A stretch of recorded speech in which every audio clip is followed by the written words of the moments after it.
It's not always this strange. We started to have some kind of technical difficulties about 4 weeks ago, and I thought we fixed it all over the last 2 days with completely new equipment, which is what we're using now, and it's still, something is messing with it, so I have no idea. What Blog Talk platform has never done that, switching mics from one day to the next, because we did actually a 5-minute test show yesterday. It was great. Didn't switch to the wrong mic as far as I know, and it just did it for tonight. So anyway, if there are interesting individuals doing that as a free service for us, I'm glad that you're here, and we'll be talking to you as well during the show. This is, and Doug, please let me know if you have trouble hearing me, so that I know whether to switch something else. But in the meantime, this is Church of the Essene Teacher show, and it refers to the Essene Teacher on the Essene Gospel of Peace, which is a small document that's visible for free. You don't have to buy it. You can see it if you want to as a PDF on our website, lostartsradio.com, or as an audio book there. I think that's working too on both of our sites, lostartsradio.com and lostartsresearchinstitute.org. My name is Richard Sachs. I'm the regular host for the Lost Arts Radio show on Sundays at the same time, which is when we have the guests on, and that's the show that's been going for a long time. And then about 6 months ago, we started this other show, and this is about some much more outside the box stuff. You wouldn't believe it from just hearing us discuss microphones and stuff, but it's really true. So we're going to get into some of the teachers of the Essene Teacher that's discussed in the book that I mentioned to you. This is partly from what's in there, partly from what I've done working with it over the last 40-some years, and my own memory and insights from what was being taught at that time. And then I'm going to invite you to play a game toward the latter part of the show. But we got to go over some stuff that leads up to that first. So I guess the place to start is that if you look at that book and maybe hear some of the archives of our talking about what's been done with it since then, the work I've done with it during the intermediate time between 1975 when I first ran into it and now, it does talk about the laws of nature, and those, language is really not adequate for getting into this subject at all, but I don't know what else to use. I'd rather use music, but we have to use words because that's what we've got right now, and we're all kind of used to using our intellect and our mind. So laws of nature we talk about are more like design principles of nature. They've been built in to the system of physical reality since it started, and that's a long time. So it doesn't belong to a philosophy or a religion or anything like that. It's part of how things work here. And all of the great teachers, which had different degrees of unity with the source that they drew their information from, they told people how to use the laws of nature to fix their physical bodies, and maintain their health after that. It had to do with lifestyle habits and things like that. It worked then and it works now. We're in different environment now than we were a couple thousand years ago or 100,000 years ago or at other periods. So, we've got a lot of special toxins now that are man-made that didn't exist in the past, and nature doesn't recognize them. They're causing all kinds of problems. But we're still the same in the sense that all these teachers are pointing out in their own ways that our nature, who we really are, is not physical. It's not temporary. It's pure spirit. And even that word has all kinds of connotations, and I would rather use a word with no connotations to it, but I don't know any words like that, so we just kind of have to make up for it in the explanation. And so we're pure spirit, which is not physical. It's not mind. It's not energy. It's not light. It's the source of all those things, which probably makes you realize how language is completely inadequate. And I'm sorry, but I'll just have to look for better ways to do it. Anyway, the bodies are like costumes, And mind is a projection that we've made as an intermediary to be able to deal with this level of so-called reality. And mind has access to all the information, and we have access to mind if we deal with it correctly, which most of us don't have any idea about. And that's made a mess in what we call the real world here. But if you go back to our real nature and who we actually are, and Doug, I'm trying to lean toward this microphone. I hope it's loud and clear enough. Our nature as spirit is, okay, he says it's okay. So our nature is one more like extreme joy, not from passing experiences, but as a permanent natural state. So, in other words, what people go after drugs for, to be happy and to forget about what's bothering them, you don't need that. Once you connect to your actual normal self, you'd just laugh at drugs or things that people use for drugs, or even power trips over other people, or having to debate and condemn people, or hating or fearing somebody, or whatever. That just wouldn't even interest you at all. So there's some big advantages to connecting back to our normal state. And but what condition are we in now? Most of the people in the world are in an extreme opposite situation, or almost the opposite, just completely stressed and worried and angry and fighting with each other and blaming people, spending all the time thinking about how bad or how good somebody is and passing judgment on everybody else, all underlined by various forms of fear, which have nothing to do with our real state. And, we've gotten pretty far away from it. And some of us in positions in the power structure, are instead of a regular drug, they use the drug of trying to create chaos and pain and death and things like that. And at the very top level, well, at the not quite top level, they're in that for their own power and exhilaration of being over other people and stuff like that. But at the top level, they're after extermination. It's not just population reduction. And I had several discussions during the week with various people who were saying, well, that's, kind of hard to accept. And how could it possibly be that? How can you prove that that's true?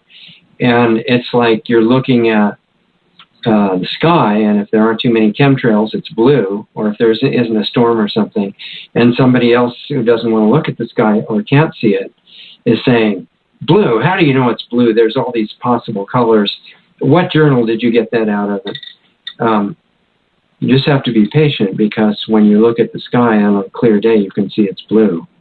And that's what I'm talking about with the extermination plan. These guys at the top level are very intelligent. They're not very intelligent in one sense, but in the cleverness perspective, how to create incredible suffering and chaos and fear in the world and all that. They're pretty intelligent that way. And if they wanted to keep the world and enjoy it once we're gone, they would not be destroying the entire thing with massive poisoning and eliminating all the species and causing extinction everywhere. That's not how you save the world so that you get to use it for yourself. It doesn't make any sense whatsoever. All these different programs that are already in play that are leading to the death of various kinds of creatures in the world, I don't believe that's by accident for a second. I mean, we may have totally incompetent people that we see in government, but I'm talking about the real power structure that's operating considerably above that level. There may be people in industry and government that are cooperating with it. They're not the ones running it. The ones running it are mostly people we've never heard of, people we don't see. They have no desire for public exposure, and they tell the visible ones what to do. So, and I'm not saying, when I say I look at something and it's obvious, I'm not telling you to agree with me at all. Because if you have a completely different perspective on things, then that's great. I'm saying, be true to yourself, do your own exploration, find out what's true and follow that and do the best job you can. I am not here to get anybody to agree with me whatsoever. I'm here to just kind of jar you a little bit and encourage you to wake up and remember that you're the most incredible being that you can possibly imagine, and probably much more than that. So that's what it's about. It's basically nothing to do with me at all. Another way to look at it, besides looking at the sky and seeing its blue thing, is if you imagine a couple of different people falling towards Earth, parachutes not opened, and they're speeding up as they approach their impact point. And one of them, who sees what's happening, says, you know, we're falling toward the Earth at this increasing rate of speed, and here's the way to pull your ripcord so that you don't have to hit the Earth and die. You know, it'd be a lot more comfortable if you could come down slowly. And the other one says, that's too hard to handle, and I don't know what the proof of it is. And, you know, that's kind of the situation. So any of the great teachers, they were seeing us and see that we're completely identified with body and mind, and as it were accelerating toward our impact point with the Earth. And so they try to tell us how to take out the ripcord and pull it, so you don't have, you know, you get to have a parachute, and actually it's way better than a regular parachute. And the first step of learning to deal with mind, which is absolutely essential to get this done, what we need to do, is just to become aware of the thoughts and emotional counterpart that are running through your mind all the time, 24 hours a day. Because you can't really start to work with it if you're not aware of it. And it's not a matter of judging yourself or thinking, oh, these are terrible thoughts, I don't want to look at them, or I've got all this memory of doing bad things in my life. Everybody that I've ever run into has that. But this is a different process. It's not judgment. It's awareness. And if you just get quiet and listen, you become aware of different levels of thought.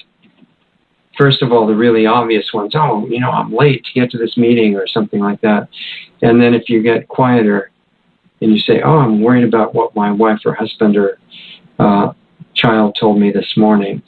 And then there's this other quieter thought going on, oh, did I wear the right color shirt or something? And then is my pet healthy? What's going on in the news today? All these different layers of thought. And each one of them is carrying their own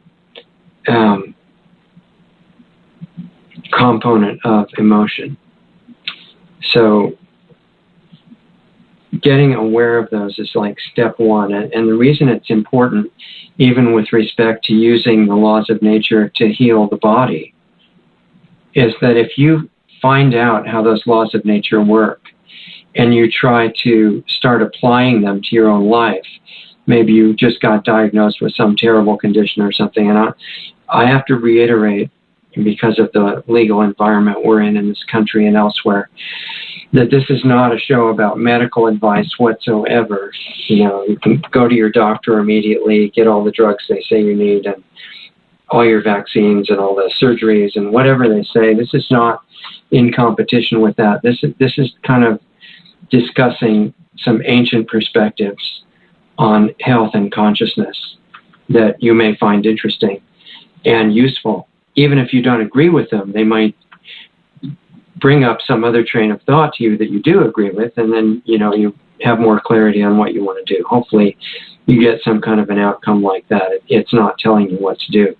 But sometimes if people get distressed by, you know, a terrible diagnosis from a doctor, or realizing something is wrong physically, or they realize the degree of stress they've got in their lives, emotionally, something like that, that can be motivation to starting to be willing to look at some of these things.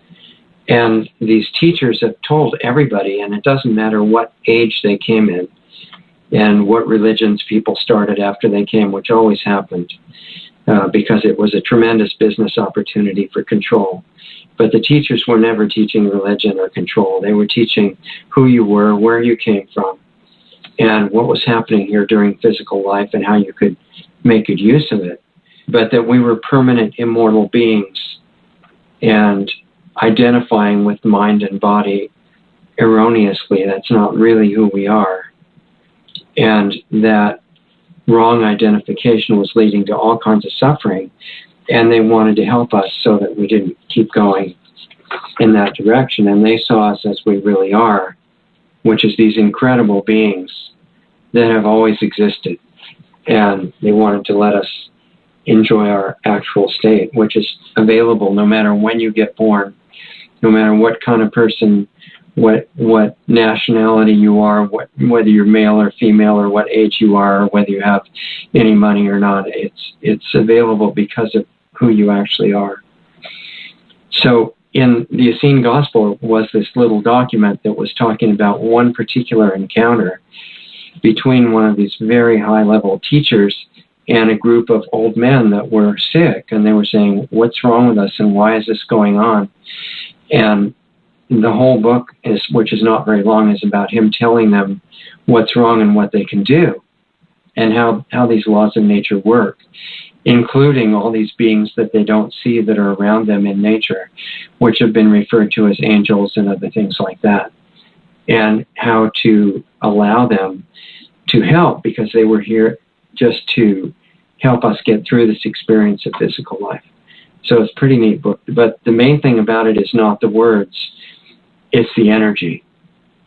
And that's why I feel like it's, whatever I say is so completely inadequate that I just don't know any other way to do it. But I'm looking, and I will find better ways. For now, in the Essene Gospel, it was saying, if you want to get over your health issues and you want to maintain it after that, what the exact quote was, renew yourselves and fast, meaning stop eating. And that's what animals do in nature if they get hurt or sick. And the reason they do that is not because fasting cures anything. It's because when the body's not busy with processing, digesting, assimilating, and eliminating food and waste material out of the body, which is a huge job 24 hours a day in most people, then it can turn its full life force over to healing and getting rid of toxic deposits in the body, things like that. And that produces healing. And there's no doctor of any kind, even natural ones, that can really heal anybody. And they can give you, symptomatically good, beneficial, safe, natural herbs and things to eat.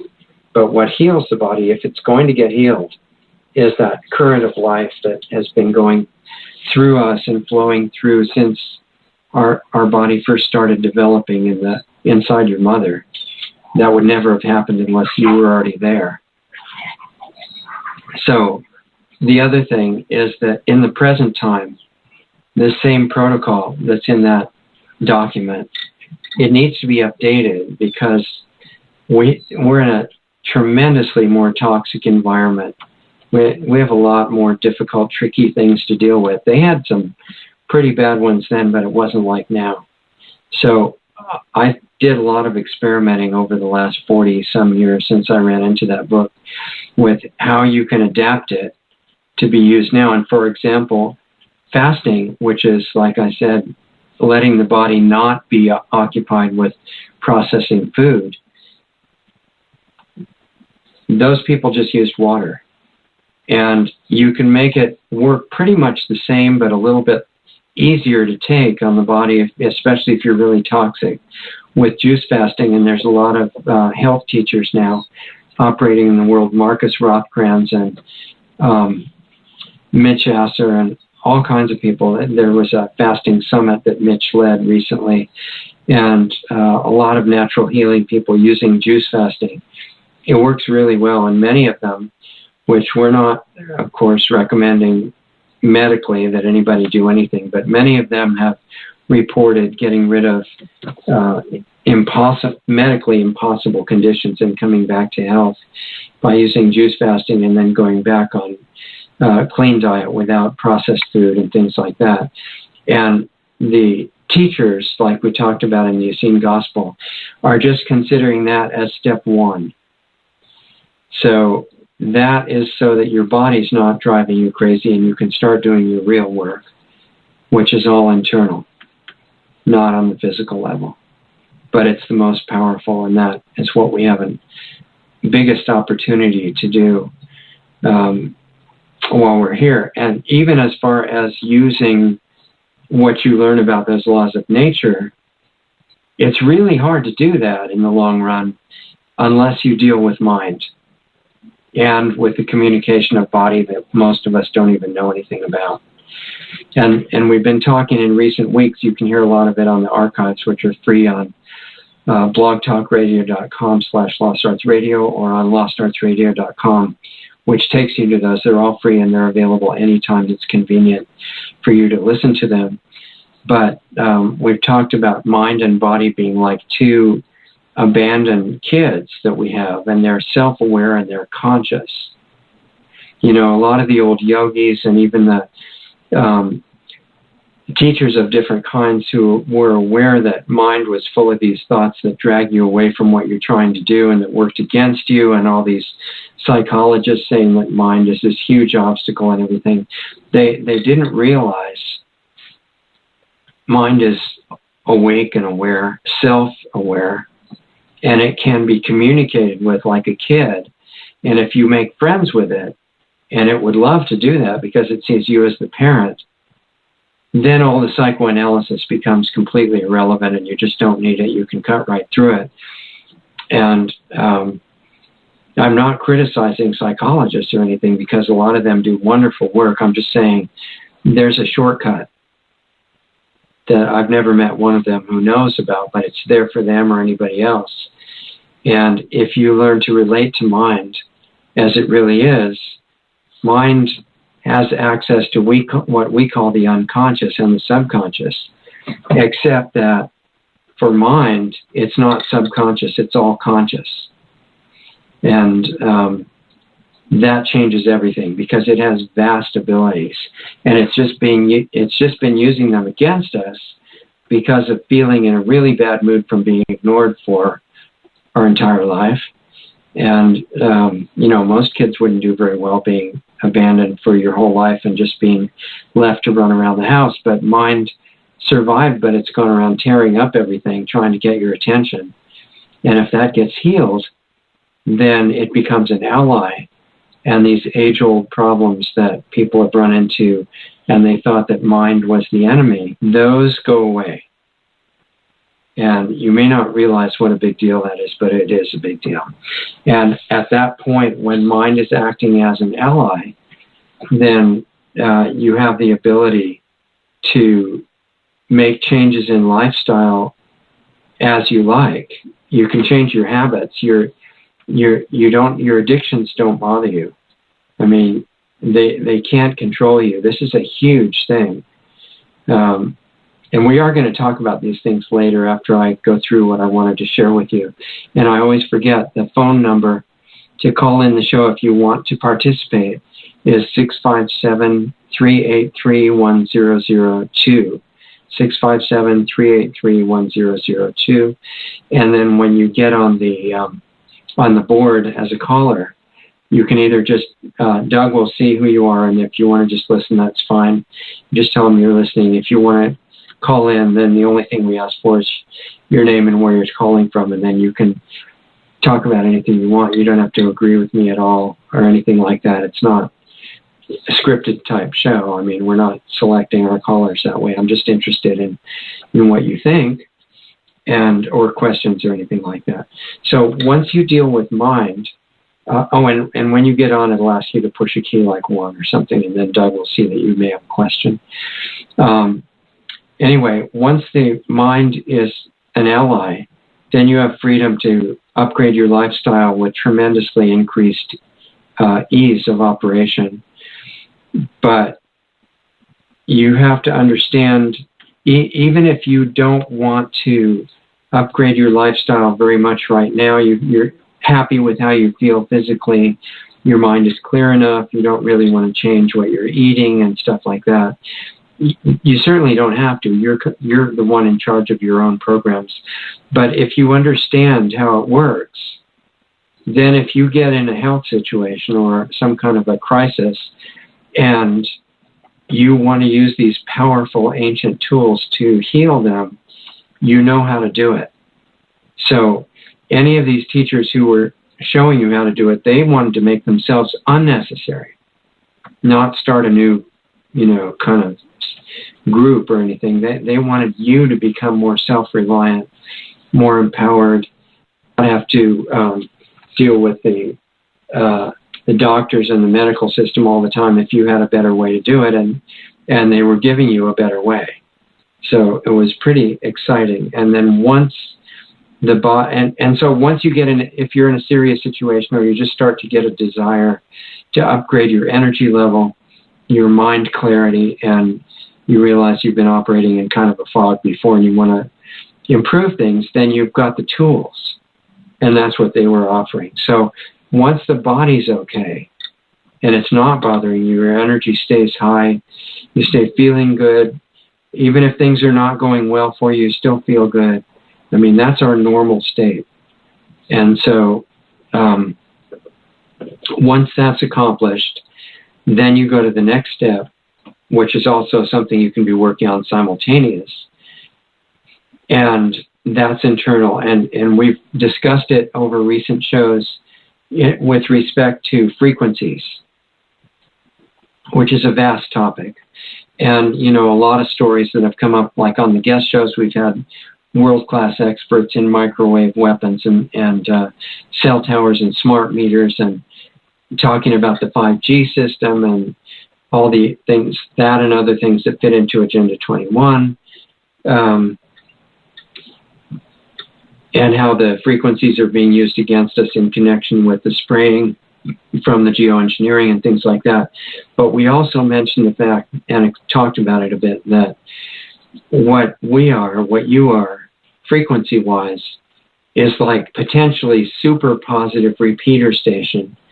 And the thing is that if you want to broadcast this very powerful healing frequency to the world to counteract and overcome the negative ones that are intended to wipe out life, well, you can do that, but you have to follow a certain law.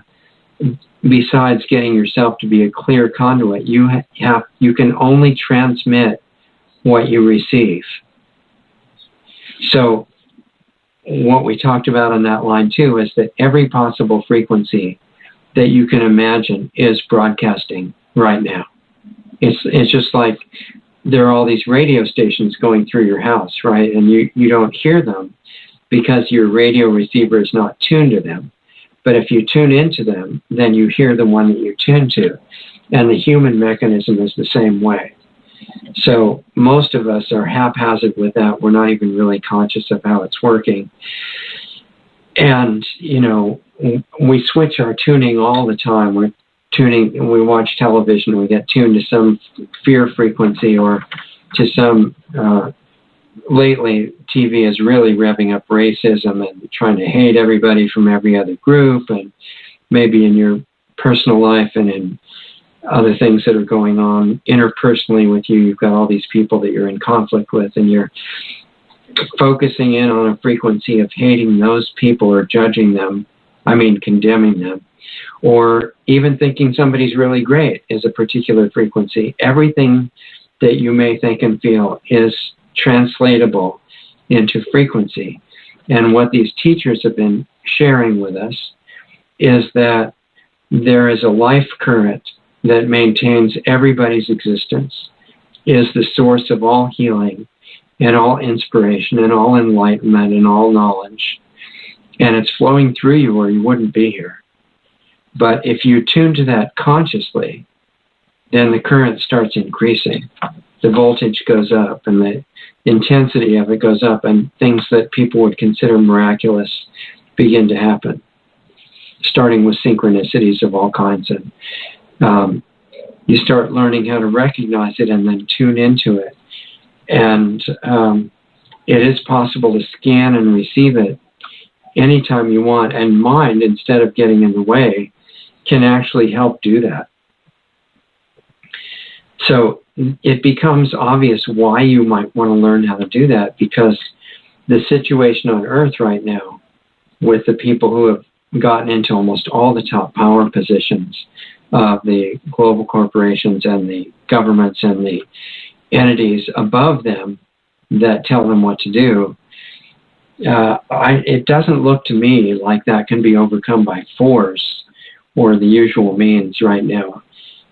It's headed in a very determined way for total extermination of all normal life on the Earth. That's what they want. Now, I'm not saying most of the people in the system know that. They don't. Most of them are told that if they follow orders, they're going to be rewarded by being part of the remnant that inherits the Earth when the excess people are out of the way. But that's not true. And there's not intended to be an Earth to inherit. So there's a bunch of steps that it's going to go through, but it would be better not to see any of that happen.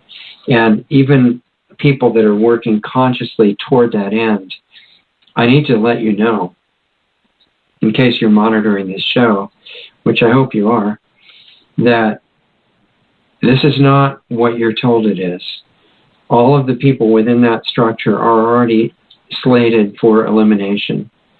And they're just playing a temporary role to be convenient to the people who are running the show.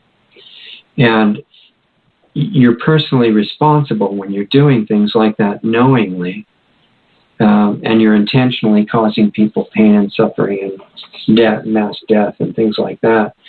So there's a law of nature, speaking of laws of nature, that whatever we do to or for someone else intentionally comes back to us multiplied.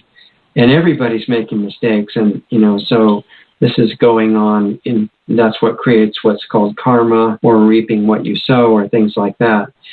And that's fine, but those are all learning experiences which you end up learning from. Even the worst people end up getting better and ending up in the same place as everybody else, because there's nowhere else to go in the long run. But in the meantime, when you don't know about those things and you're creating all of these bad reactions from your own projects and things that you're doing and thoughts that you're tuning into and stuff like that, it's better to find out about that and change it, just for your own future, and to start undoing a very unpleasant future that is being made by the negative actions like that.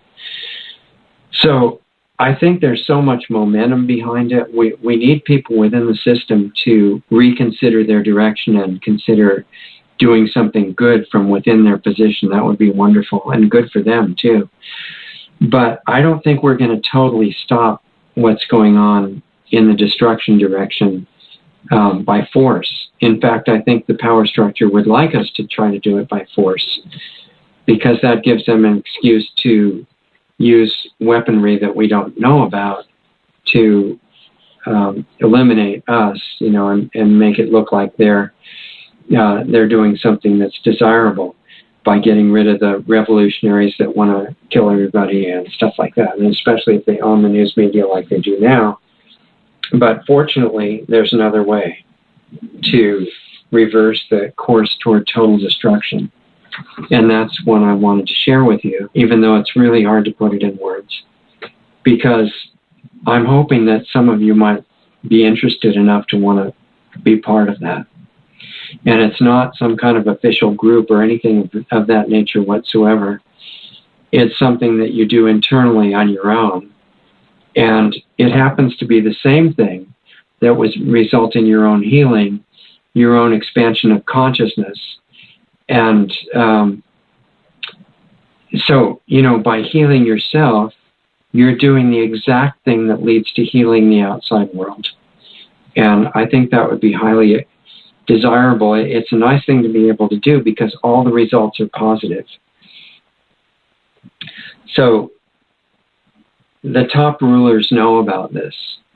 No, I don't mean presidents and, people like that. I don't mean the average level bankers. Some of the top level bankers, as you know, if you have been following our educational videos on the site, lostartsradio.com, some of those guys know about the top level of control as far as satanic rituals and things like that, which unfortunately really are happening. And that's a lot of where the child trafficking is going, to give them kids for their ceremonies, and organizations like CPS, unfortunately, are tied into that, in my experience, and in what a lot of other people have reported. Not everybody who works for CPS knows anything about that, but at the upper levels of knowledge in those organizations, they do, unfortunately. So the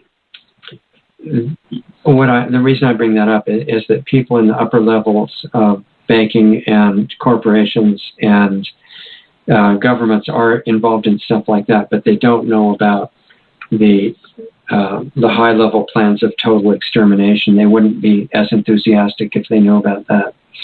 But the ones who are at the top know about this other way that I'm going to be talking about with you. And that's the ultimate reason that I can see that all these other programs are in place. The chemtrail programs, it's not about the weather. That's just a minor aspect of it. It's about extermination. It's about making sure that you're not competent to wake up.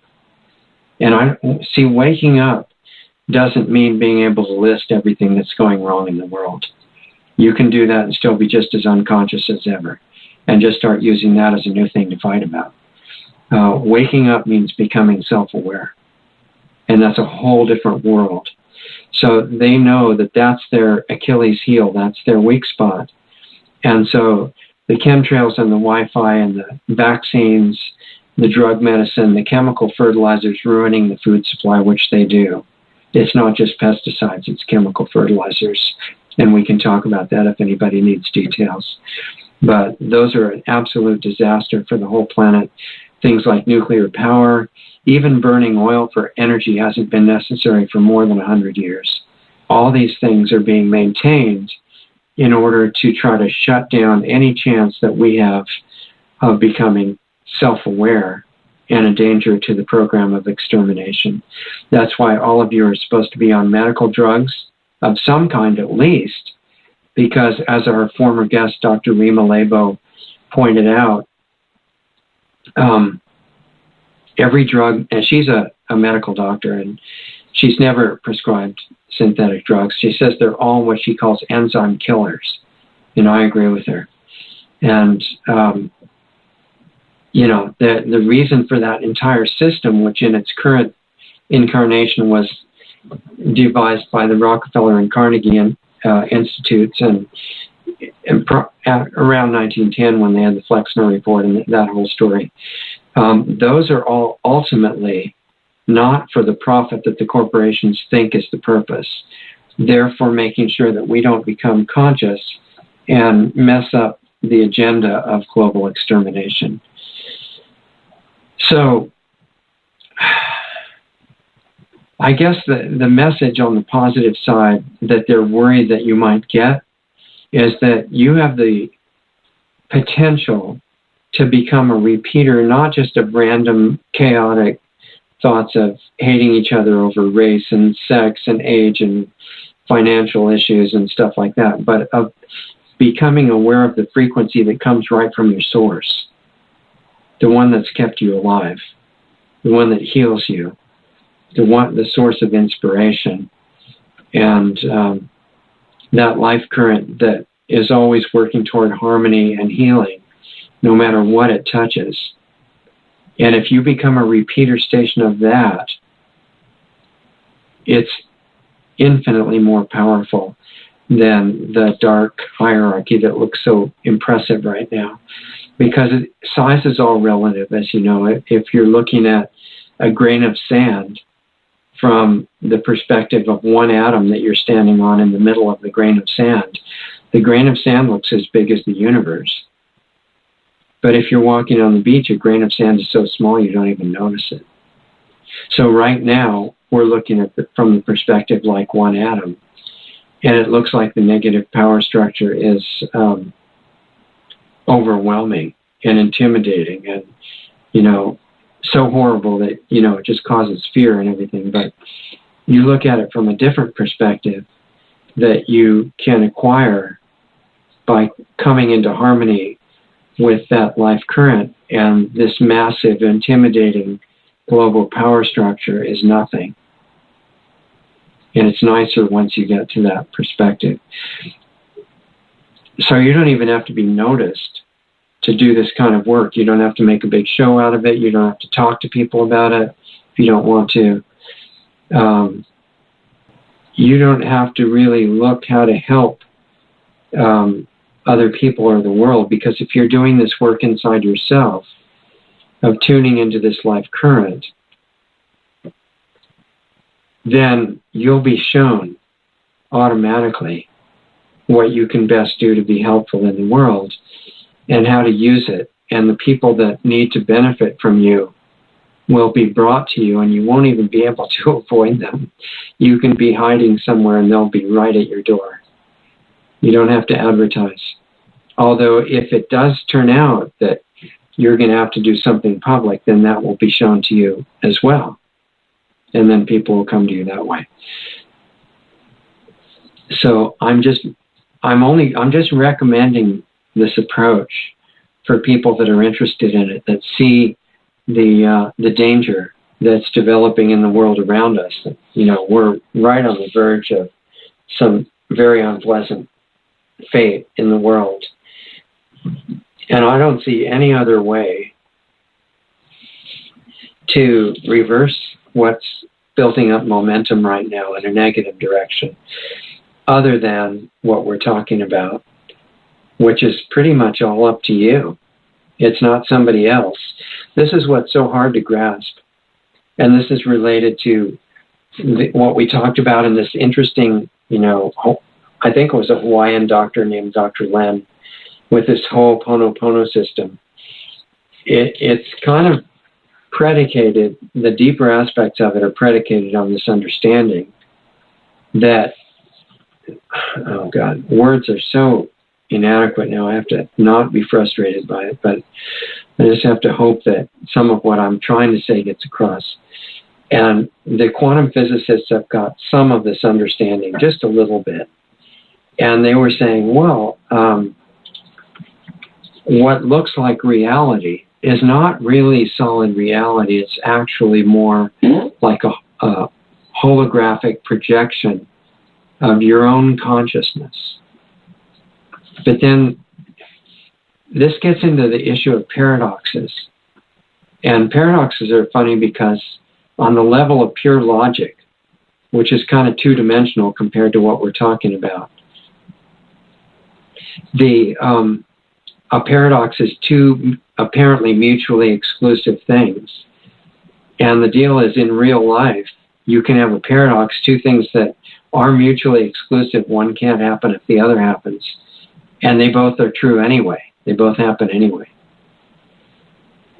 So the reason I bring up paradox is because if it's true that reality is a holographic projection of your consciousness, how can that be true for everybody? Because even if you only look at humans on this one little planet, there's more than 7 billion of them. And if you say the whole reality is the creation of each one of those people, how can that be? And so you see the incredible intricacy of how they're interwoven. And it turns out that that really is how it is.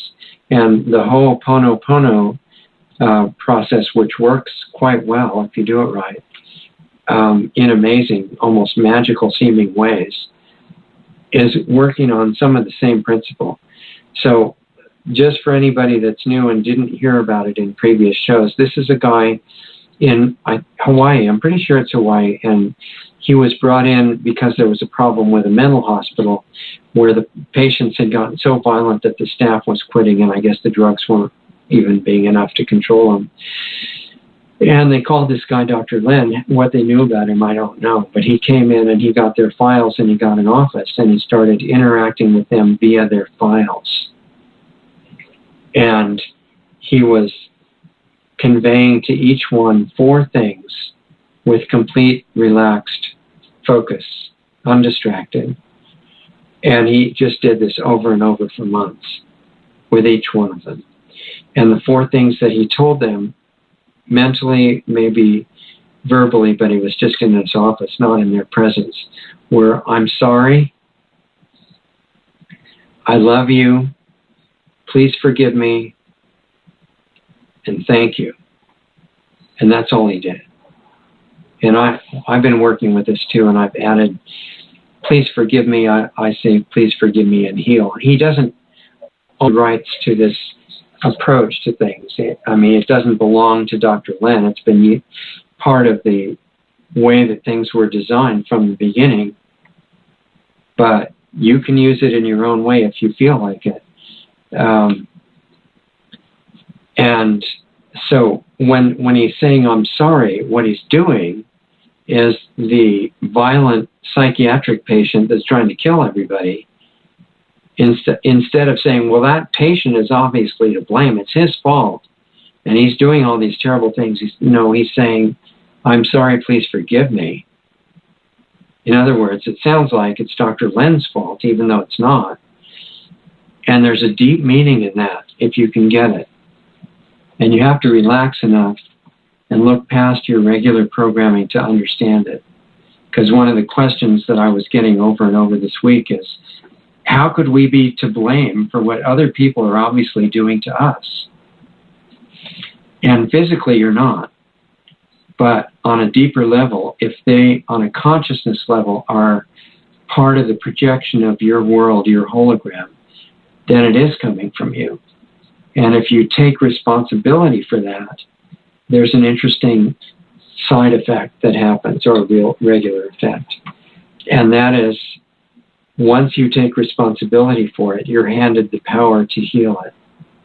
This is a huge secret that Dr. Len and others have talked about. So instead of your tendency to just really condemn somebody for whatever it is they did, because all of us, make terrible mistakes until we figure out how to do better. Instead of condemning them and hating them and stuff like that, or even praising somebody who you think did a really great job with something, you say, please forgive me.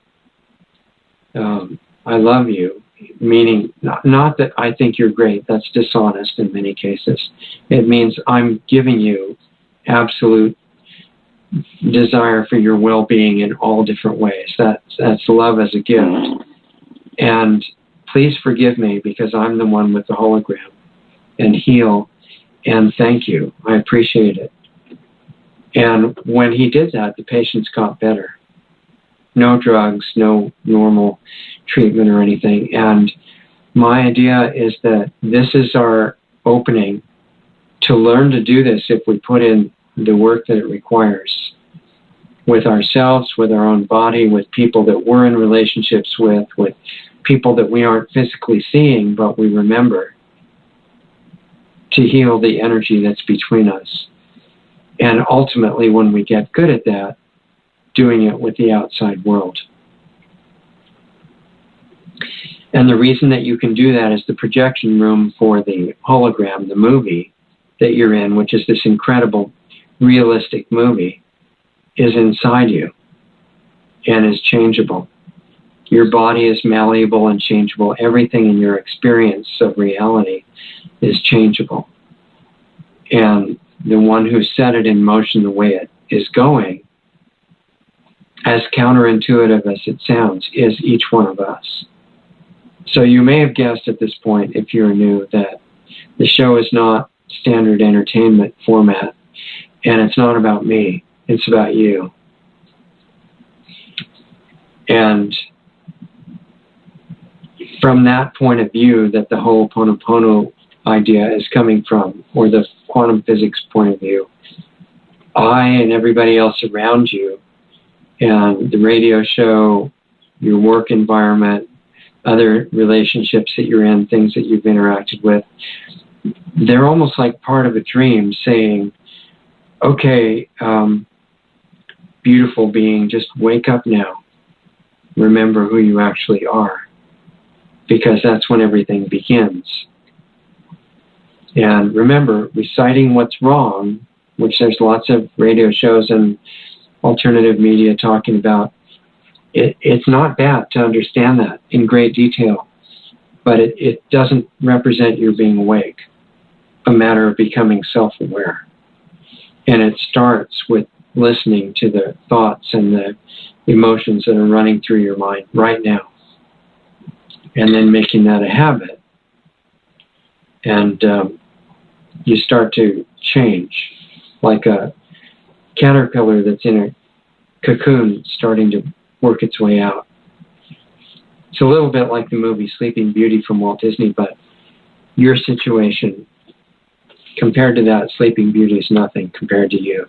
You can imagine not that scene of her waking up, but this massive, unlimited, brilliant being of light waking up out of its cocoon. And that is what is in the future whenever you're ready for it, for you. It's not somebody else. So I feel like I have this incredible gift that I was given to be here mentioning these things to you. You just can't do it while you're identifying yourself with the fake self and the body and the mind. You can only let it in. You can't create it. It's something that already exists. So you can let it in, and there's just strategies to help you do that. It's like a doctor can't heal the patient no matter what the sickness is, but the body can heal. The energy and the consciousness inside the body can heal it. And there are things you can do to work with it and help it. So the Ho'oponopono approach is one. You remember the quote and the idea of loving others as yourself? It's not making believe you think they're really great when you don't even like them, because that's completely dishonest. You can't even really do that. It means you connect to this current, and then you spontaneously want to give other people everything that they want and everything they could possibly enjoy. You want, not in a way that would hurt them, but the things that they would enjoy that would help them and make them more awake and stronger. You want to give that to them. And so your intent for everybody else is that all good things come to them. And that's the way that you're loving other people. Whether you like them or not is irrelevant. That's on the ego level. But the ones who most need the love energy from you are the ones that you don't even get along with. And fortunately, this kind of love can be given to everybody without exception. And then remember, in many religions and philosophies, it's talking about loving God with all of your attention and all your heart and devotion and all that stuff. Well, that's very nice, but most people haven't face-to-face met God, and they're trying to do it from ideas. But when you start experiencing what that life current feels like that's running through you, that comes straight from your source, then that starts changing. And it's not like an imaginary image. So you have to just let it in. And that is the only way that I know of to figure out what it, not figure out, but experience what it is, and then you see what you think about it. So you have to do it. And it's just waiting. It's available for free for anybody that's willing to start changing how they look at things. I also wanted to mention Dr. Stephen Greer before we take any calls. And again, people still have time to call in if they want to. It's 657-383-1002. If you feel like being part of the show, that's great. I was going to mention Stephen Greer because what his work is fits in with all this. And he's also going to be the main focus of the show tomorrow night. And tomorrow night being Sunday at the time this broadcast is going on. And we're doing a special this one time only this week, which is Sunday and Monday broadcast, because I want to feature a lecture which was part of a workshop that Stephen Greer did in Toronto earlier this month. And it's incredible. I carefully screened the whole thing. And so that's going to be part of the show, and it's going to take us 2 days to do it. So Sunday and Monday at the same time, same place. And I hope you get a chance to hear it either at the broadcast time or as an archive. But what Stephen Greer's work has been is totally amazing, and he's really trying to do his part to head off the catastrophes that our regular governments and global corporations are trying to create.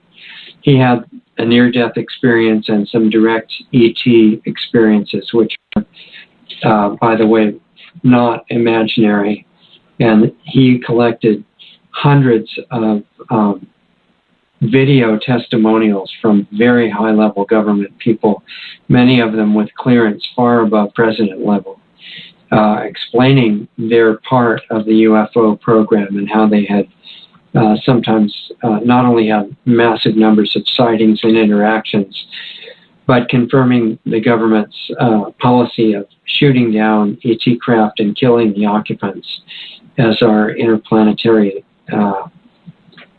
relations program goes. And Stephen Greer's work explains that most of the universe, which is all inhabited, not only are we not the only intelligent life, there's life virtually everywhere. It's just not necessarily in the form that humans consider the only life. And not only are we not the only intelligent life, we've demonstrated that as a species, we're not intelligent at all. And we're what the ETs have told Stephen Greer is a level 0 society, where they haven't even learned how not to blow up their own life support system and killing each other. So they've been visiting here trying to encourage our growth for thousands of years, not killing us, but in fact that there are many stories of fear and terrible interactions, but the current behavior tells what's really going on. And what is really going on is, as I said, the government's policies are to shoot down and kill these people from other places. And their reaction is not like Independence Day, the movie. It's like they allow themselves to be murdered so as not to hurt us at any cost. Total peacefulness. And far, far more advanced in both consciousness and technologies. Not only have they let themselves be murdered without fighting back, but they've also disabled many of the nuclear warheads that we have had ready to start wars all over the world. And every indication is that they're not a threat of any kind whatsoever. That if there's a threat in the relationship between ourselves and these different species, the threat is humans. And so that's the situation right now, and the visitors are actually trying to help us. So Stephen Greer has had more direct experience with not only them and himself, but with hundreds of military officers and high-level global corporate leaders and people who are willing to risk their lives to tell the truth about their own experiences and go on video to do it. And these are people with impeccable credentials, lots and lots and lots of them. So at this point, there's really no more question about what's going on that level. It's just what remains is to find a solution so that the agenda to destroy us by our own rulers on this planet doesn't happen. And Stephen Greer, Dr. Greer's idea of how to do that is give us the tools to make friendly contact with these other beings from other places in the physical universe and other dimensions, and accept the help that they are willing to give us, that they've been willing to give for a long time, but have not wanted to intrude. And if we do that, and there are thousands or millions of us doing that, the government won't be able to stop all of us, because this is highly forbidden activity. It's not illegal, but they just don't want it to be happening. But if it's going on a massive scale, Dr. Greer's idea is that it won't be stopped, and it could lead to a wave of peaceful understanding and technology capable of healing the earth, which would be really good for everybody. And he's verified that at the higher levels, the government they've mastered gravity control, which is flying without, internal combustion engines or anything like that. And safe and clean and free means of electric generation have been mastered for a long, long time. Those are available. They're just being suppressed with violence so that we don't mess up the current economic hierarchy. And Dr. Greer is also working to try to get those technologies exposed and suddenly out to the public so that they can't be stopped, which is an incredible service to humanity. But behind that, the main message is love, much more than technology, even that humans are beyond any technology. And when we get completely self-aware, we'll be able to do anything that the most advanced imaginable technology could do without the technology. So remember in the beginning of the show, I was saying we should play a game, and it wasn't like Monopoly or something like that, or chess. It was, if we were going to play a game, the game that I would suggest is planetary healing. And I wouldn't be kidding. And the only reason I'm taking the time to do this show, and Doug is, and working all week to try to get ready for it, and newsletter stuff and all that, is that I think we could play this game, and I think it's real. And I think we've gotten the forgotten ability to make it work. Do you remember the Matthew Broderick movie called War Games? It was pretty old. It's a neat movie if you get a chance to see it. A lot of good people in it. Matthew Broderick, who's really young at the time, is this kid who by mistake hacks into the military computers, which fill up rooms at that time. They're not miniaturized like now, because this is decades ago. And the computer is talking with the people, because it's launching nuclear war as part of a war game, except it's using real nuclear weapons. And it says, thermonuclear war, very unusual game. The only winning move is not to play.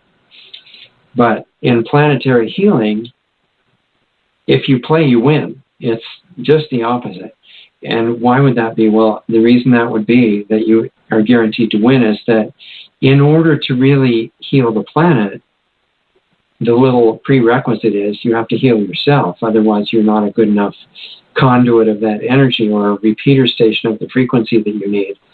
So you get sent right back to the beginning, if you want to play the game, of watching your mind for the thoughts and emotions that run through it on a continuous basis, even when you're dreaming.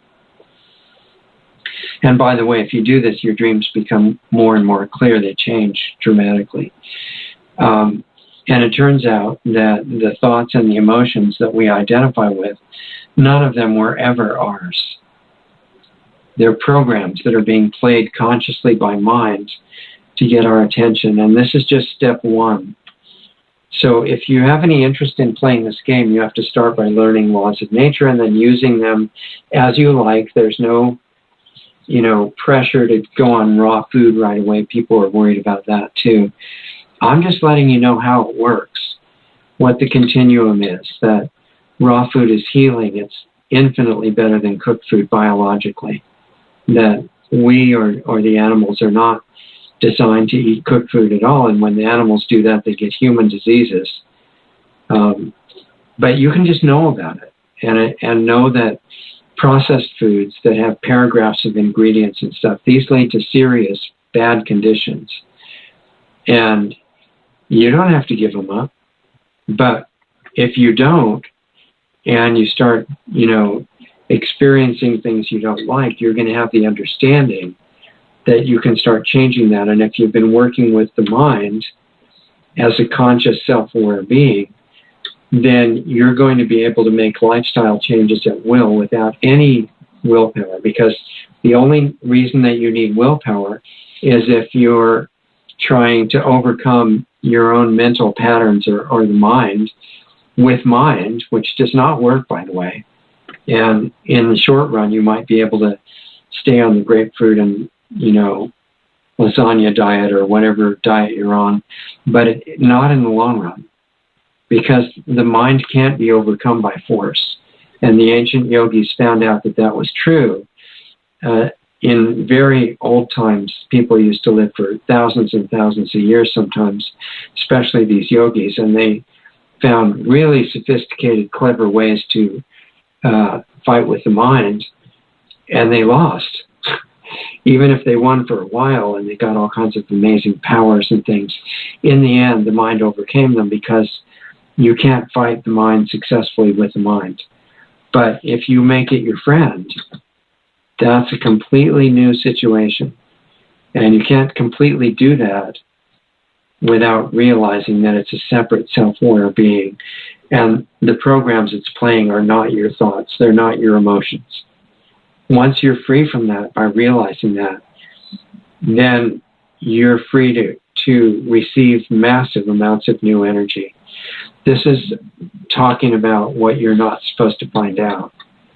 And in a very inadequate way, I think I'm trying to share it with you, just so that you can use it, not so that you can do what I say or be dependent on anybody, but get empowered yourself and follow it and get so clear and be such a high voltage conductor and repeater of this source energy that you become a source of healing for the whole planet.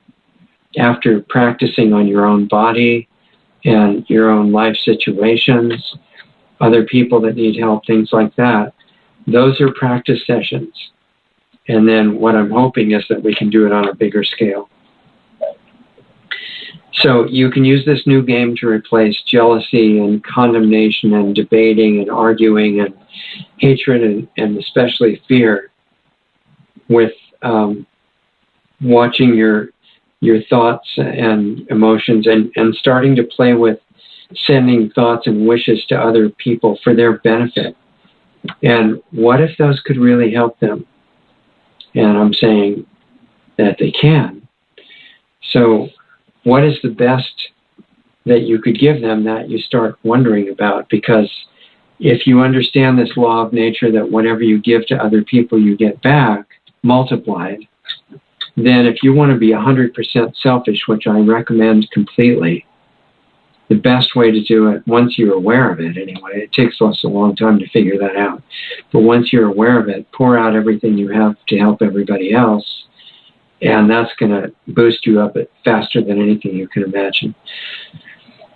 So you start on self and others, and this is the training, and my hope is that when we get strong enough, we'll be able to heal some of the people who are intentionally involved in the destruction, and they'll start having other thoughts, and they won't know where they're coming from, but that will change their desires, and they'll start getting interested in doing something different than what they've been doing.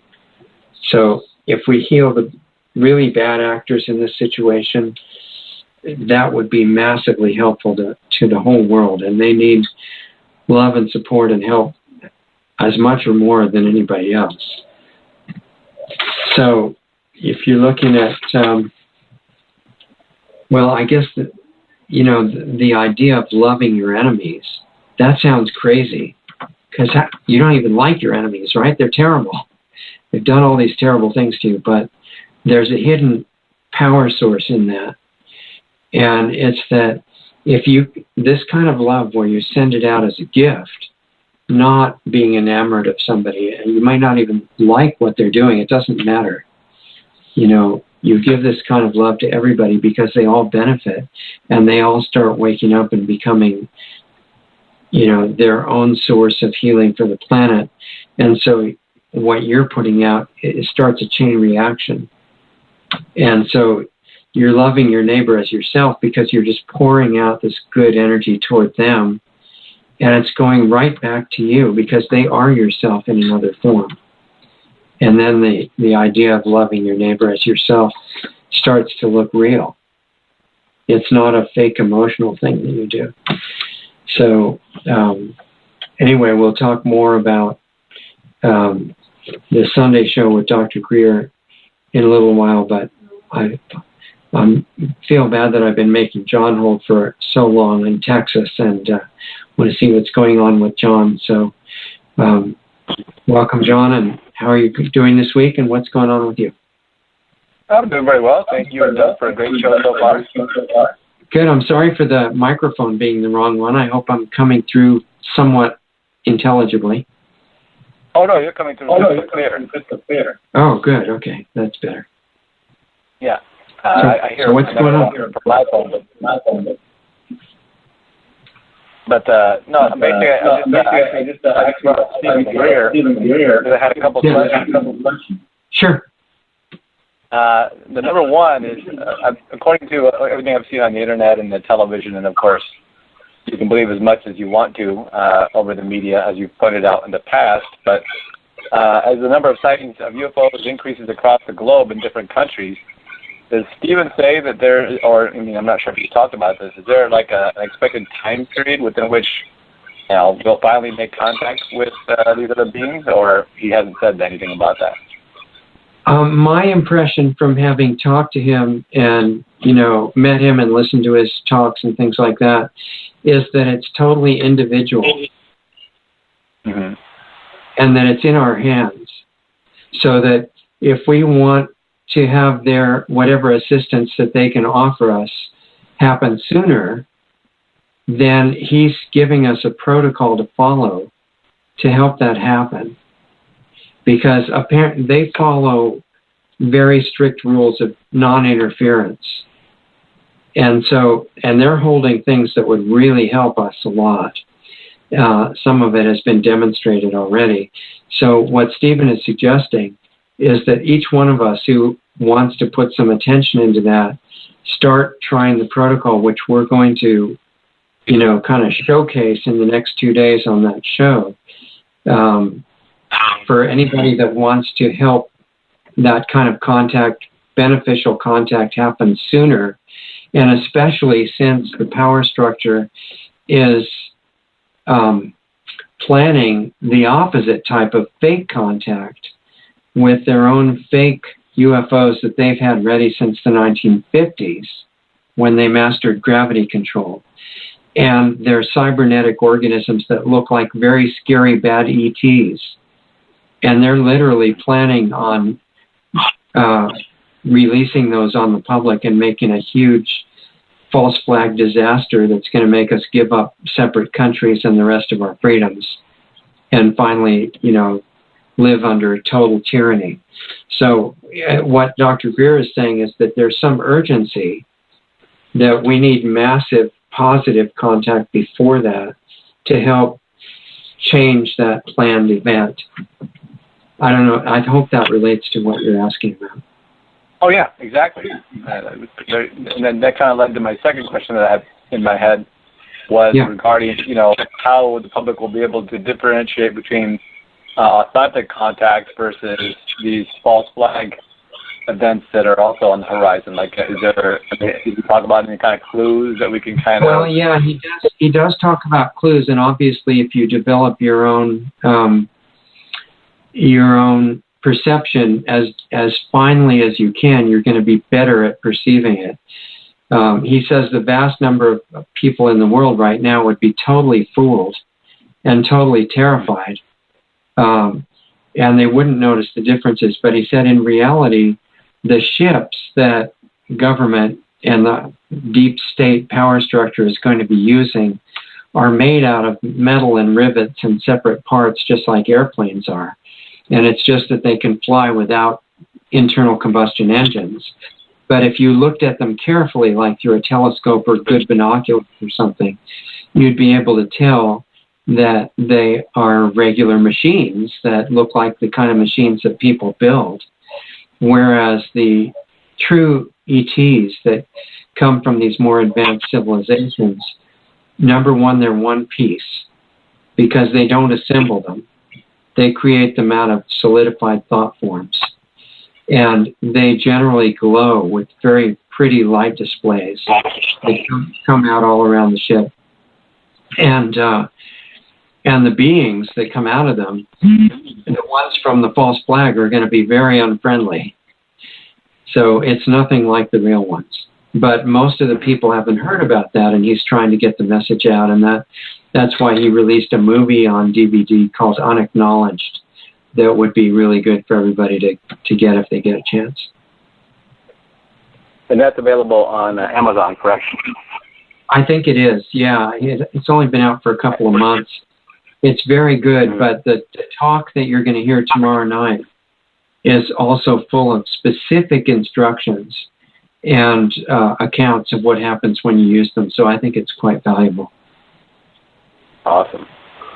Yeah, that's fantastic because I've seen that across the internet and we're in lots of countries like Japan, Mexico, and other countries. The number of sightings has gone up pretty significantly, with people catching these things on multiple sources of cell phone cameras, regular cameras. So it's increasing. The number of sightings with legitimate people capturing them on some kind of digital device is increasing. So I'm getting curious as to basically what he had to say about that. Right. Okay. I just got a message, John, from Doug, who said we're getting a little bit of echo from you. So he's wondering if I should try headphones instead of the speakers that I'm using. Let me switch over to that just a second. I have to get used to what that feels like and see if that helps what's coming through the radio so we don't miss any of what you're saying. One second here. Sure. I'll still be speaking into the same microphone, but and Doug, maybe you can let me know because this is less comfortable. So if it doesn't make any difference, tell me so I can switch back. All right, John, try talking again. Okay, so all right, yeah, I can hear you fine. Okay. So another issue that has come up in conversations with my friends who are parents, like we've discussed over the past couple of shows.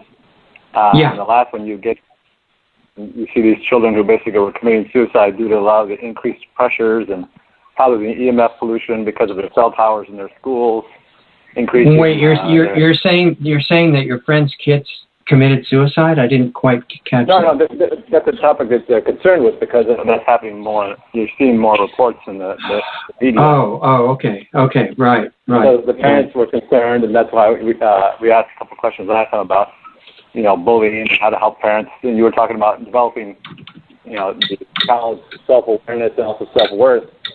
And that's where the kind of topic led to self-worth. And obviously it can be nurtured, but is it something that is natural?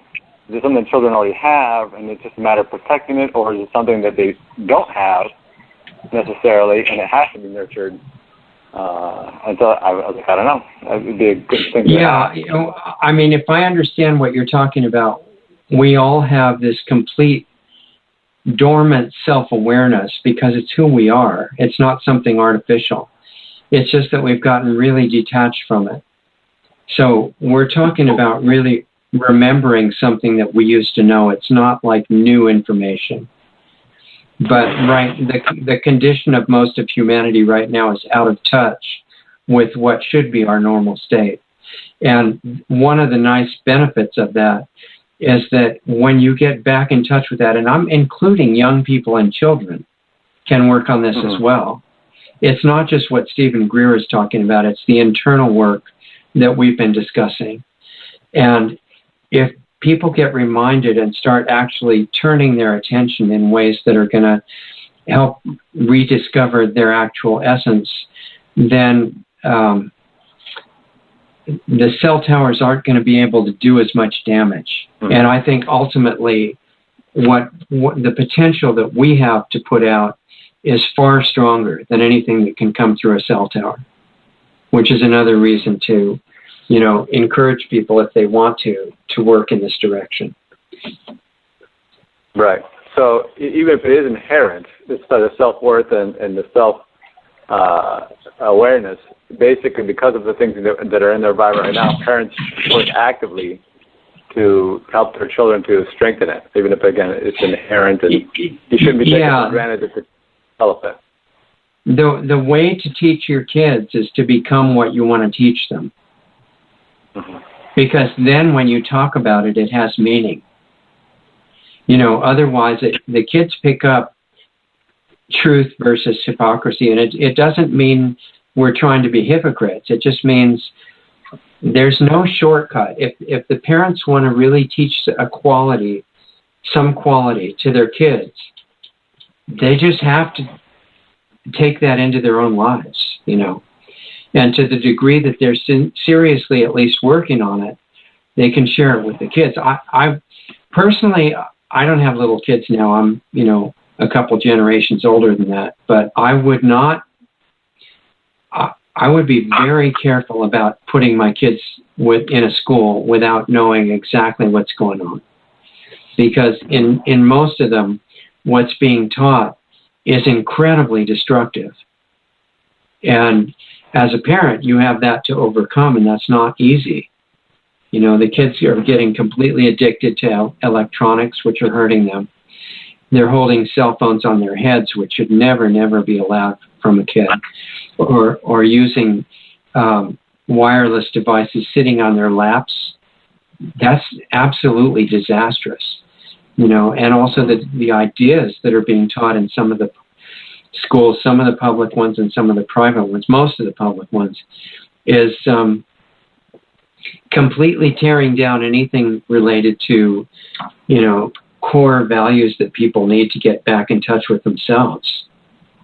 So if the parents want to help their kids, they, unfortunately, they can't take the easy way out, expose them to all this garbage, and then just tell them a few things that they shouldn't do it. It won't work. They have to really, invest themselves in the kids, and they can't do that unless they're investing in themselves first. And it's just like on the airplane, when you're on a flight, you have to put on your own oxygen mask first before the kid sitting next to you. Because if you lose consciousness, you're not going to be able to take very good care of your kid. And it's the same general principle with teaching the kids these things that you're talking about, countering the tendency towards suicide and craziness and everything. If you want to help your kid with that, you have to become that. You don't have to complete your course of, learning all the way before you teach your kid. You can start it yourself. And once you're seriously started and sincerely following it and really doing the work, then you can include your kid, and then the kid gets excited and has an example to follow. And then the whole thing becomes possible. Mm-hmm. So the kids are the same brilliant beings that the adults are. And sometimes they have less programming sometimes than the adults. So it's just that if you try to get anything real into the schools, usually the other parents and the school administrators will fight you. So you almost have to set up some kind of alternative situation. If you can't homeschool, then you either find an extraordinary private school, which you keep a close eye on, because even a lot of the private schools are degenerating. You either do that or you get a group of parents to work together to do joint homeschooling. And that's They were looking into some Waldorf schools, I guess, based on the Rudolf Steiner educational model. I'm not sure if you've heard of those. Some of them are great. It just depends on who's there. The philosophy can be really good. It depends on the quality of the individual people who are running that school. So the parents have to go visit it, not just for 10 minutes. They've got to really get a total feeling for what's going on there. And then they're not, hopefully if it's good, then they're not going to have the school working against them, because if the kid's in school for, 100 times as much time as they are with the parent, and the parent's telling them good things, it's a hard imbalance to overcome. Right. That makes sense. So really basically time to interview the staff and maybe even some other parents. You got to spend some time there, because whatever they say in an interview might be different than what they do in the actual classes. Mm-hmm. You got to sit in enough time so you know it's real everyday life. Well, like you said, it's a very important investment, so it's worth it. Yeah. Yeah, I think so, because the kids have the potential to heal the world as well. And so, if they don't just get totally corrupted by the system and they actually keep some awareness and develop more, then they become these tremendous assets for the world and themselves. And it gets exciting, and it can eventually become fun for the parents when they start getting the result. Awesome. All right. Well, basically, I appreciate that those answers, because I've had, again, there's a question regarding the different things that were going to happen regarding people that have heard Greer and his work, and seeing all these sites up on the internet, I was beginning to wonder if it was, going to happen soon, if basically something on a mass scale was going to happen, fairly soon, because of just the increased rate of streaming contact or what. So I'll be very excited to hear both tomorrow night and Monday's show. Yeah, I think they're really valuable, and fortunately they'll be recorded, so we can hear them more than once. And, right. And we'll get a chance to talk about it next Saturday if you want to. Right, and anybody interested in getting his work, they can go through the Amazon Smiles program through the Lost Art Radio. Yeah, sure, that would be great. And his video is, in fact, he's got 2 videos there. Unacknowledged, which is the current one, and also Serious, I think it's either called Serious or Serious Disclosure. The previous movie, it's been very popular, and it's still there for sale, and he's got free videos all over YouTube with amazing pictures of sightings and stuff like that. So worth looking at, I think. Yeah, and definitely, again, if they can contribute by going to the Lost Arts links, that'd be great. Yeah, we definitely need money, because I just keep rejecting every way of us raising money that has any possibility that it could corrupt anything, because I don't want all of our work lost. We could get tons of money and it could be from a bad source, and it wouldn't be worth it, because the whole value of the project would be over. So any good contributions, but not from people that are struggling to survive, and because I don't want them to do that. And anybody that gets a hold of any potential big safe sources that could help fund the school, that would be nice too. We're always looking for that. Right, and anybody that listens to the show either tomorrow night or Monday, and they're interested in following up on his work, he's got his books there. All of his books are on Amazon. Yeah, in fact, we're in the process of putting into book form a lot of what's been in these shows, and it's a big job. It's still many weeks away probably from completion, but we're trying to do that as fast as possible. So the steps of things that you can practically apply in your own life are right there in black and white. It's kind of exciting. Hopefully that'll be out before too long. It is, because even the people that have access to the archives maybe don't have a lot of extra free time to go over and all the great little nuggets that you basically shared with us, and phone calls with me and other callers who come in. I mean, but this is not show recordings. This is entirely separate. Oh, no. So it's going to be all new stuff. So it's all great. I mean, it's all the stuff that you shared. I mean, I'm sure you've got a lot more to offer, so I can only imagine basically how packed that book will be. So it's going to be really great to study. It's fun for me, because you guys give me intense homework assignments every week, because if I have to talk about this stuff, that means if I'm going to say it, that I actually have to do it, to not be a total hypocrite myself. And that means at the course of a 3-hour show, I've got massive assignments to do for the whole rest of the week. So I'm busy with those too, while everything else is doing a great job. You and Doug are doing a fantastic job, and it's much appreciated. Well, thank you. And the reason that we got on the air tonight was Doug's incredible patience going through about 10 hours of replacing all the equipment and setups that we do. So hopefully it'll stay clear at this point. It's very clear, and extra thank you then to Doug for all his hard work. Yeah, I totally agree, because I would not be here otherwise. So. All right, well, I know you've got other people waiting. Thanks a lot, I appreciate it, and we'll talk again soon. Okay, John. Talk to you in a while. See ya. Thank you. Bye-bye. All right. We're going to go to Richard in New Mexico in a minute, who's been holding quite a while. I've got a question I've got to answer that Doug sent me a message on in the chat room. And I want to remind everybody that you'll still have a little bit of time to call in if you'd like to. And I'd love to hear from you. It's our chance to talk, directly. 657-383-1002. And you don't have to agree with anything I said. It's not a show like that. We're not in debates here. We're all on the same side, just trying to explore. And you guys give me massive value, so anything you want to share is fine.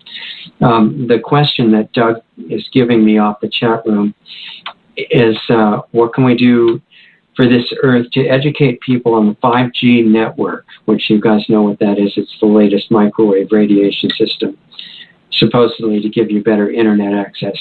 The person says, I have Verizon. I can't read that, FIOS or something. I don't know what that is.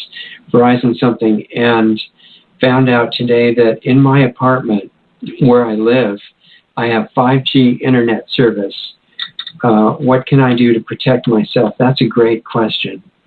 Protection from 5G, because, the plan is to put 5G absolutely everywhere so that you can't escape. It's a very nasty, totally malevolent plan at the top level. Now, a lot of the people working within the system, and I meant to mention, we're not only going to Richard, we'll go to other people too. I want to talk to Dee and anyone else that calls in. But what I wanted to let this person know that's relevant to all of us is that the 5G system is a planned system of millions of transmitters that are called small cells to make them look innocuous. And they're going to be putting out what's called millimeter waves, which are similar to the technology that you are supposed to go through at the airport, check-in line to check if you're a terrorist or not. And they're not good for you, and they're the same technology that has been designed for police to do for non-lethal, most of the time, weapons to use for crowd control and stuff like that. So I wouldn't be surprised at all if these transmitters can be turned up at will and adjusted to any level they want. They're really not a very good idea unless your objective is to attack the public with them. And most of the people that are working within the telecom industry are just drunk with the idea of how much money they can make. And, this is something I was thinking about during the week for all you guys, that our job, is, if we're conscious, is to make a contribution to the world being a better place. And you've got millions and millions of people willing to do anything for money because they have to make money to support the family and themselves. But the choices of what to do, almost all the good money flows are at least a lot of them are in things that are totally destructive. And there's so many people working at jobs they hate, but we're being trained in so-called education that's our function, is just to be trained to go into some job you don't care about except for the money. And I've been looking at the whole money issue because we really seriously need to raise money for the Lost Arts Project right now. I can't go on saying, well, we can't do it. I'm not going to take any bad sources, but we got to figure out a way to do it. So in my other studying, because I'm doing all kinds of studying constantly, filling in gaps in my education so that I can be more help and service to you guys. And I'm reading biographies and all kinds of things all the time. And I started reading some of these famous money people, and I read some stuff by Warren Buffett, for example, and other people who are supposedly really successful. And as soon as you do that, you see one of the big reasons why the world is in such a mess is because big investors like Warren Buffett and other people, that you read their book, which is advice for other investors. The only way they evaluate an investment is how much money it'll make, how fast, and what the risk is, how long they have to wait.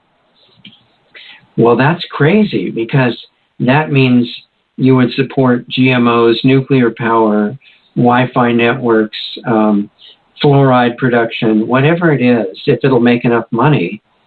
And that's completely immoral. You know, that's why the world, that's one reason that is helping to destroy the world. So as far as the question of how to protect, this is why the things are proliferating, because you've got mid-level people that people think are at the top, but they're not, like these rich investors, and they're willing to do anything for money. And then at the top level, it is totally not about money. It's about religious level destruction. And, you know, we've talked about that before. And they just use the money desire of the people in the banking class and corporate areas to carry out their wishes. And one of their wishes right now is to proliferate 5G absolutely everywhere.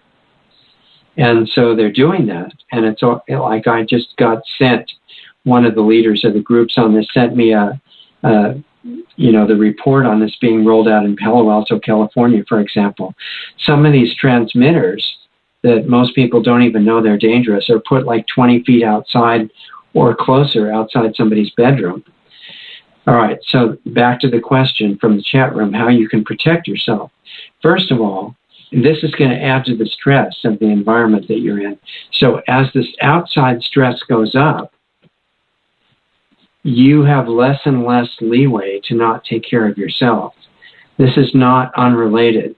If you are eating junk food, processed food, non-organic food, you're not exercising, you're not sleeping the amount of time and the quality that you should get, you're not grounding, you're not getting sunlight, stuff like that. You just cannot be sloppy like that. If you want to withstand the assault from the 5G network, which is spreading out, you have to do everything you can to take care of yourself. I mean, you don't have to take my word for it. You get to do what you want, but I'm just telling you how I would respond, that you don't have the leeway to be sloppy anymore. Okay, so that's one thing. You got to really upgrade your lifestyle because of that assault. Like the people who are staying in really good shape, they're not susceptible as much to infectious diseases. They don't have all kinds of health problems as much. They're not electrosensitive like most of the other people. They don't get knocked down by chemtrails. Okay, let me see. So Doug is saying something there. The chat room question asker is on the phone, Carmen. Okay, that's great. I will talk to you in order. So what I'm saying is that you need to do everything you can for your own lifestyle. And then in addition, if you get an opportunity to move where you're not as close to these horrible things, then if it was me, I would certainly do that. But a lot of people don't have that choice. So, what I'm saying with this program that we're talking about, lifestyle upgrade, and especially working with mind so that you eventually develop a very strong energy field around you. This may sound kind of, esoteric, but it's not. These are just really practical things. And you need to learn everything you can about that. You can get to a point with the work that we're talking about that you can generate and strengthen an electronic field around your body generated by the life force in your body that is stronger than any kind of a 5G system. And, that takes some work to do that. But I don't know any other way that you can do it, especially if they succeed in putting these little transmitters everywhere, which is the plan. You're just going to have to speed up your learning process, get more serious about it, and start using every hour of every day to put these things into practice. That's what I would do if it was me. I hope that helps a little bit. Now, I've been making Richard wait a long time in New Mexico. I wanted to hear how you're doing. Hi, Richard. What's going on? Well, thank you. First-time caller, relatively new to your program. I started listening down in during the winter in Texas. I'm in the Four Corners area, so as I was telling Doug, being at the near exact center of the United States, I must be in some kind of a tactical planning thing for chemtrails, because we have used to have beautiful blue skies, but nowadays, 3 or 4 days of the week, I wake up to crisscrossing above me, but that's a whole nother story. Another suggestion I might add for that lady that had the 5G that worked with how do you fight off this stuff? I became aware of, hey, something's going on with me. First of all, I'm very blessed with very good health, particularly in view of the fact that I abused my body for the first many, many decades, and I'm closer to 80 than 70 and go to the gym every day, and I'm doing better thanks to you about my eating, and I'm going to continue progress along those lines. And that's good. I'm glad. That's really good to hear. Well, laying here listening to it, I became aware of the power of my mind, having gone through some very, very painful stuff. You haven't lived until you've had a needle stuck in your eye with no anesthetic that bled out. They put out in too much butane when they did my total surgery down in Albuquerque, but they didn't allow for me driving back to where I live over the Continental Divide. Consequently, if I would have driven back without having the gas removed, my eye would have literally exploded as I drive along. So anyway, that was the incentive for me to have them removed. And during this process of inserting this needle straight into my eye to let this excessive gas out, the pain was so bad, and it forced me to go to a place. It's bizarre to even explain it, thinking back on this several years ago, but I was able to block the pain with my mind. Yeah, it's very powerful.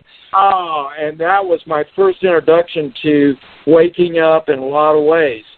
Another thing that the person that wrote in might want to consider that I did, having taken readings of with my meter that I got that measures electromagnetic garbage, if you will, pollution, if you will.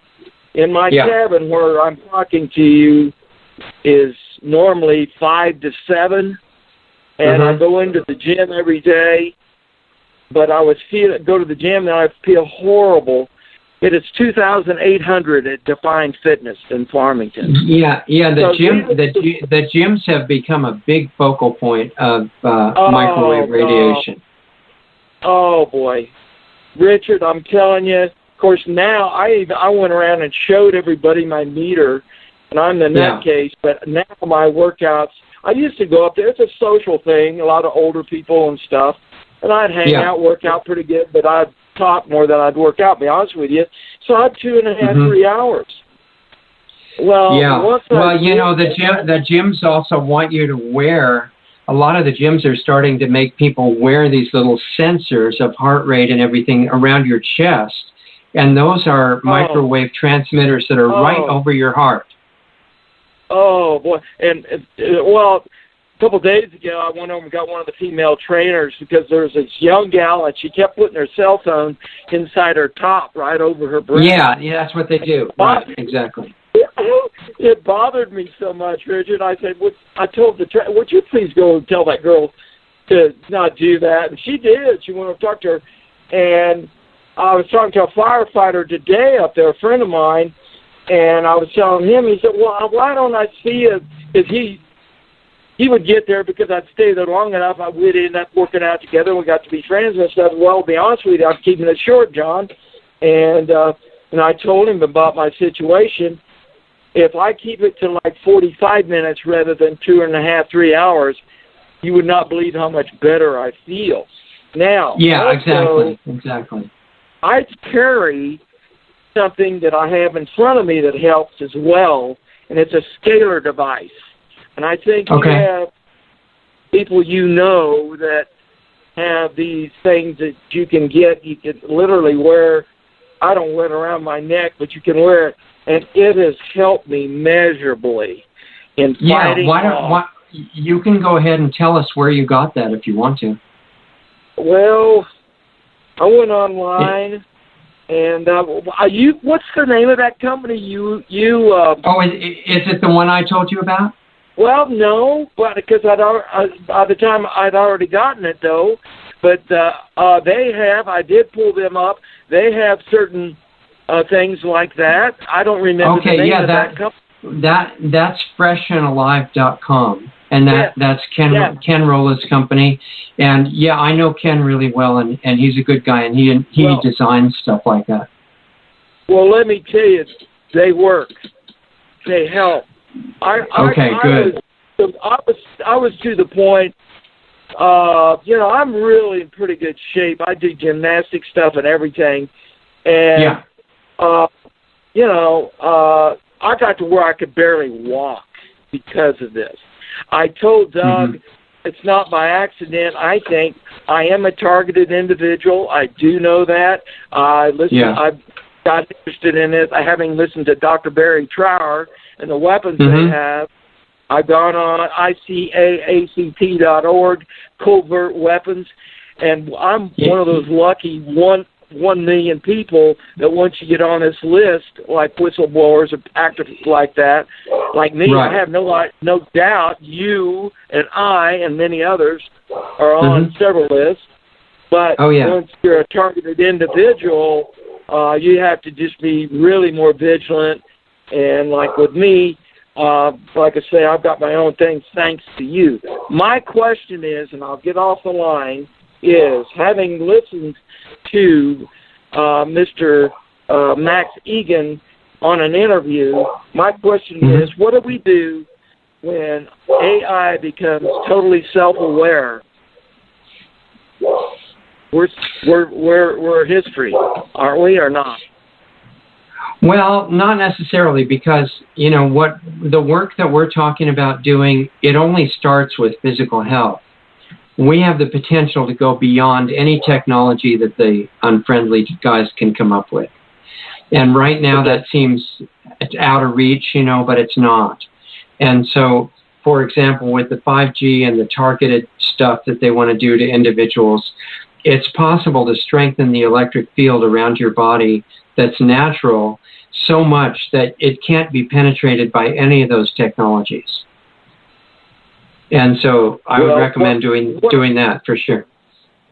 Well, the reason why he was talking about they already have bots that go on to each of our cell phones, and they are learning from us. And as you probably know, they already taught one AI writing in its own language they couldn't understand. And once they start to have protective swarms that these bots create, if you try to attack the artificial intelligence, they've learned how to protect themselves by mimicking us. And of course they don't have emotions that we have. They don't have to eat right, that's something that we need. I think needs to be. Of course, at my stage of the game, I'm thinking more about my grandkids. But to that end, I'll get off the line, and I want to have one suggestion. There are strengths in numbers somehow to congregate like-minded people, and it's easier to get $1,000 from 100 people than it is 20 million or 2.5 million. Having worked with various nonprofits and I've done some stuff over the last 75 plus years.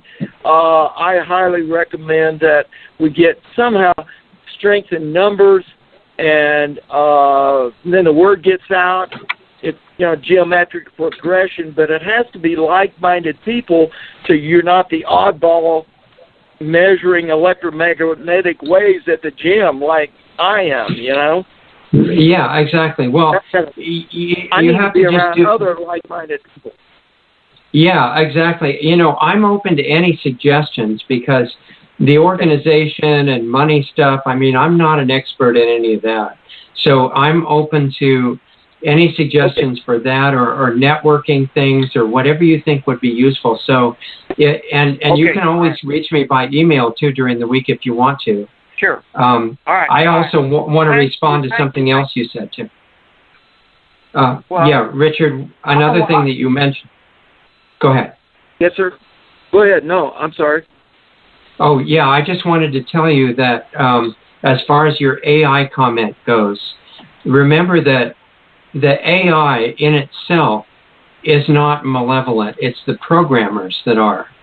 And so it's limited by what the programmers can put in. And if we try to resist that or overcome it from our personality level, I don't think we can do it. But where our hidden asset is that is stronger than anything that can go into AI is if we become clear conduits of what I've been inadequately terming this life current that flows into us. If we become clear enough so that flow comes up to normal level, there's no technology that can knock us down. Okay. And I would just, keep working in that direction and staying relaxed, because if you're relaxed, fear is impossible. And then your learning is at maximum speed. Okay. Well, I'll keep. Yeah. Okay. All right. Thank you. Thanks again to you and Doug. You made a big part of my end of life progression here. I would just encourage you to feel really positive and optimistic, because the only thing you hear about is all this bad stuff going on. But I'm trying to, and I'm sure other people are trying to remind you that the hidden good, silver lining and more than silver lining in the whole thing is actually you. And when you find out what's hidden in there, you're not going to be limited in what you can do.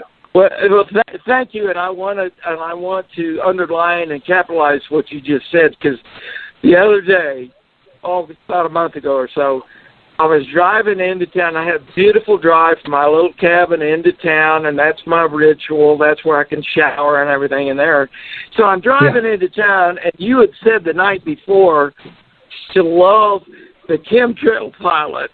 Yeah, absolutely. Yes.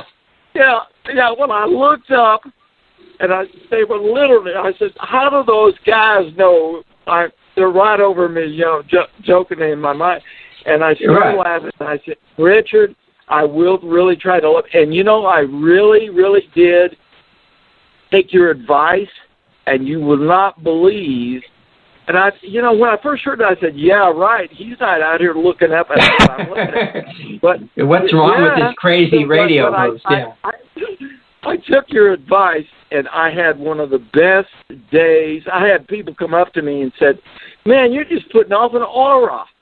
Yeah. That's just the beginning, Richard. It gets a lot better. Well, thank you. All right. I'm out here. Bye. It's okay. Talk to you later. All right. Sorry to keep you on so long. I wanted to see what Carmen had to say, because she was waiting to maybe add to what was in the chat room and tell me how I could respond better. So, hi, Carmen. Thanks for calling. Hi, Richard. Yeah, I'm enjoying your show. I came across of it because I've been listening to Max Agan, and I guess you and him did a show on, and that's how I came across your show. And I find a lot of things you're saying is very interesting, and it's absolutely correct, because I have done some investigation, and I found out today that I have what is called file optic. My fiance actually was subscribed to the service for Verizon, and he pays for the TV because he likes to watch sports. And we I found out today. I was like, let me hook up the my laptop computer to the Verizon with the Etho cable, because I've been using a lot of Wi-Fi in the place. I own a cell phone, but I don't own a high-end phone. I own a Apple, and it's a Apple 4, and it's running on a 3G. They've been trying to convince me to go on a 4 or 5G network, and I refused. So what I did is I disconnected the data starting tomorrow. Tomorrow night, midnight, I will not have data on my phone, and I'm not really concerned about it because there's internet. But I was telling my fiance that I think that we should get rid of our cell phones because I'm finding that I'm having some health issues. I lost my vision in the month of February. I came completely blind, and I refused to have the medical system to take care of me. I started dealing with herbs because that's what I believe in, and that's what I've been believing in for years. I have a pretty good holistic lifestyle of eating because I don't eat any meat and a whole lot of stuff. And I think it has probably to do with stress, that maybe that could have to do in financial situations.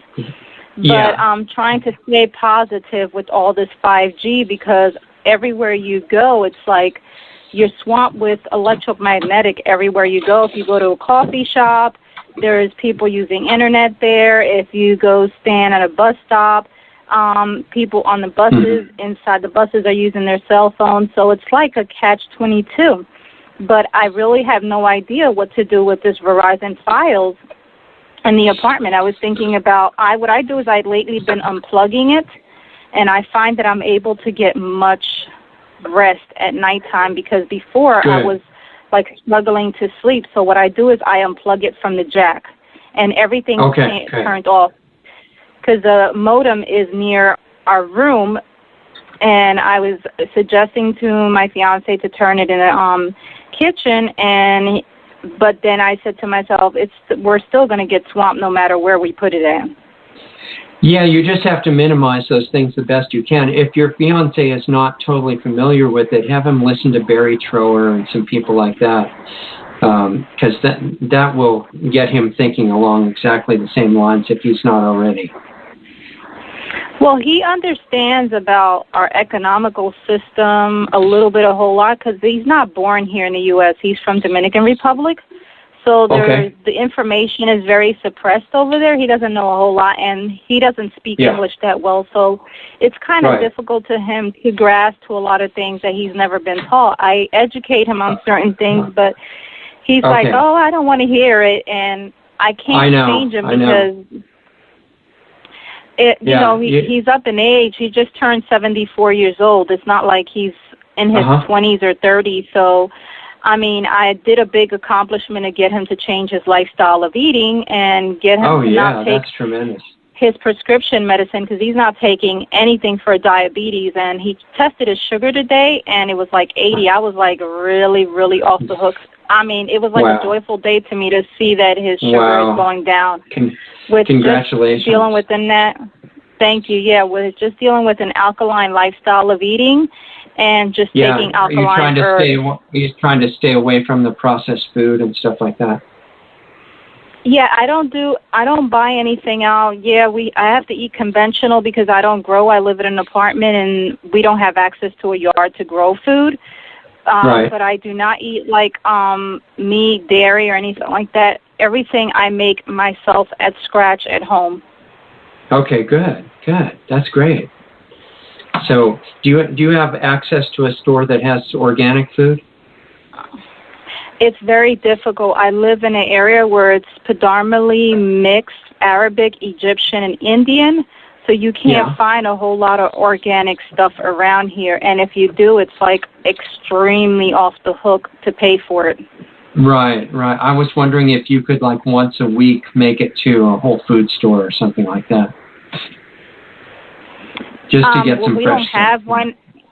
We don't have it here in New Jersey. Most of the stuff is in New York, and I try not to go off my area. I try to stay in the because here is less populated, and New York is too overly populated, and we don't drive. We have to depend on public transportation. Exactly. So it sounds like from what you've got available, you're doing really well. Yeah, I work very hard towards it to try to eat as healthy as possible as I can. But you know, it's like you say it's a catch-22. All you can do is just try your best and that's right, and not worry about it. Yeah, exactly. Now, one thing I found for myself, and this is just me because I'm not giving medical advice or anything like that, is that I was vegan for quite a while, and I was raw vegan for a while because I found that the raw food is by far the most powerful nutrition. So doing as much of that as you can is good, but just vegan by itself has big problems in the long run, and there are certain nutrients that you run out of. So I totally agree with the vegans about not harming animals. So I would not eat meat no matter what the health situation was. But I found that the saturated fat and the cholesterol were very important, and it's hard to get those from plant sources. So I used the government to help with guidance about that, and I thought, well, what are they... I mean, I had other ways of knowing this, but the government confirmed it because what are they, trying to eradicate as far as the natural food goes from the whole country, more than anything else, and that's raw milk. So if you can find an organic source of raw milk that they haven't gotten rid of, it's extremely valuable. And the vegans talk about how terrible milk is, but all of their studies are from chemically altered, pasteurized, garbage milk, which really is not edible. But the raw milk is incredible if it's organic. So if you get a chance, that's just something that I found that for nutrition, it was just amazing. Because I've tried, what I've been using lately is a lot of sea moss, like bladderwrack, and... yeah, those are great. I use a lot of that stuff because the holistic doctor that I approach, his lifestyle of eating, they got rid of him last year, but I don't know if you're aware of him, Dr. Sabi. He was the one that fought the F. Well, you should try to look into his diet. People have been healed with multiple sclerosis, lupus, and everything just practicing the 100% alkaline diet according to the regimens that he recommends, because he recommends everything that is non-hybrid. I know it's kind of difficult to find certain things in your area, but I found that it works on my life and it works on my fiance's life because, him being diabetic, I can't have him on a high carb because the insulin in his body will go out off the hook. So what I try to do is basically moderate the insulin contents. Like if he eats like any pita bread that I make home out of whether it's organic rye flour or chickpea flour, because that's the only grain that I basically use, I try to, mix it in with a salad. So he eats vegetables and he's eating carbs. Good. And we try to consume smoothies periodically, whether with soursop or lots of greens, so we maintain our health pretty good. Good. I'm glad to hear that. Yeah. But you said your main problem right now is you totally lost your eyesight, right? I did lose my vision in February. I gained it back. The doctors are amazed. They're saying, how did I get my vision back? And it was, I believe, it's just a miracle from the creator of heaven because sounds like I know very clearly that the medical industry and the pharmaceutical industry is not going to cure no one. But I found that herbs, because I've been taking herbs for years, but I was taking hybrid stuff. But since I changed and started taking alkaline stuff, I find that it works much better in my body. And I refuse to go on any prescription. When they say you take this, take that, I say nope. I refuse to go on any medication, vaccination, or anything like that because I don't support it. That's wonderful. I have exactly the same idea. And if you can, to me, the way I feel is if you can avoid those things, you have a tremendous advantage.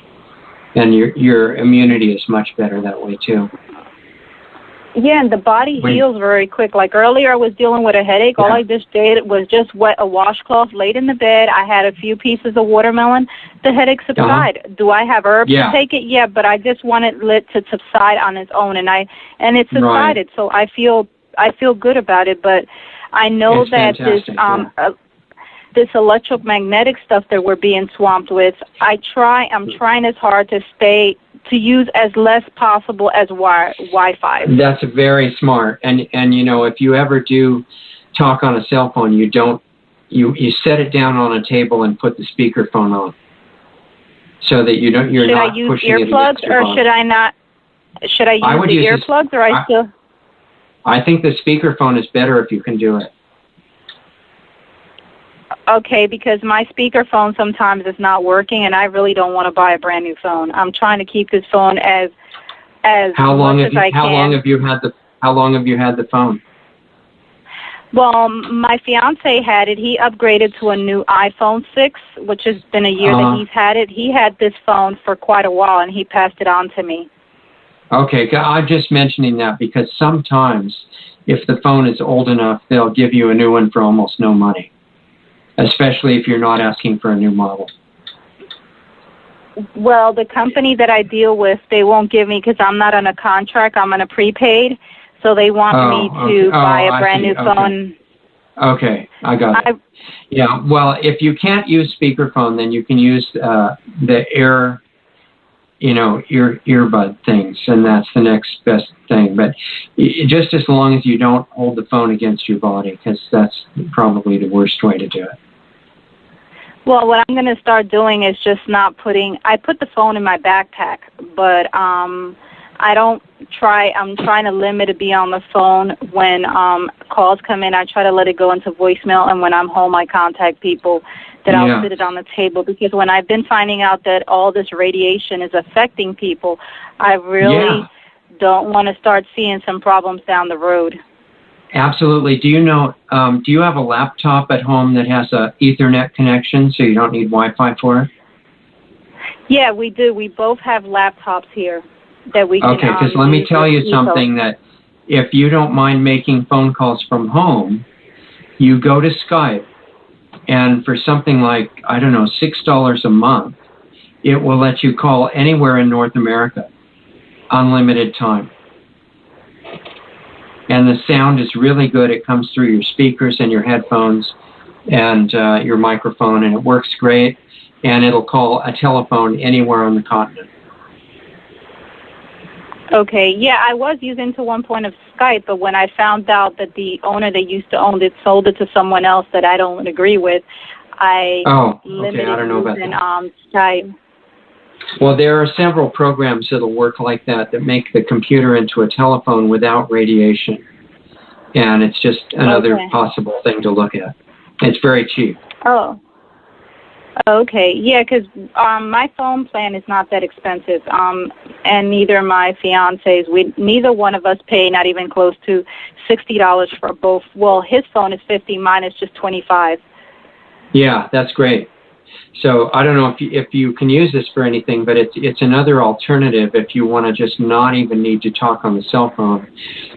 This makes your computer into a telephone, basically. It's really nice. Isn't there like some type of like bracelets or stuff that you can put on your electronics for it not to release a lot of like electromagnetic stuff, or there isn't? There may be, but you'd have to test them with meters to see if they're actually working or if they're just, some kind of a sales deal. Okay, because I haven't tested to see how much radiation the internet is releasing in here, and I have no idea if we have smart meters in here. Well, there's only one meter because we don't pay for utilities here. It's included in the rent, but I would not know if there's a smart meter because I don't have access to it. If it is out all the way downstairs in the first floor when you're coming into the apartment. Okay, well, at least it's not on the wall that you sleep next to, which is the hardest situation that a lot of people have. No, it's not. I mean, like I said, I try to I unplug the internet, and we turn off the phones late at night and keep everything that is electronic turned off. That's a very smart idea. Yeah, it sounds like you're doing great. I'm really glad you're paying so much attention to those things and helping your fiancé too. That's wonderful for him.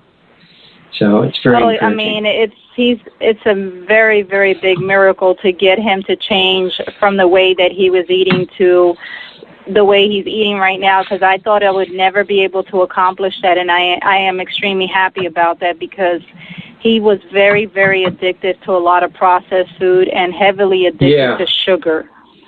Well, there's things you can do through love that you can't do through force. Yeah, I mean, I try to convince him, and I try to get it out of love and not get it out of anger and fight arguing with him, because I know that that's not going to work. If I get it out of love, it'll work much better than getting angry about it. Exactly. And I'll tell you a little trick. If you just keep monitoring your own self for relaxing all through your body and the energy around you, if you stay relaxed, there's no way you can be subject to anger. It doesn't work. It doesn't happen.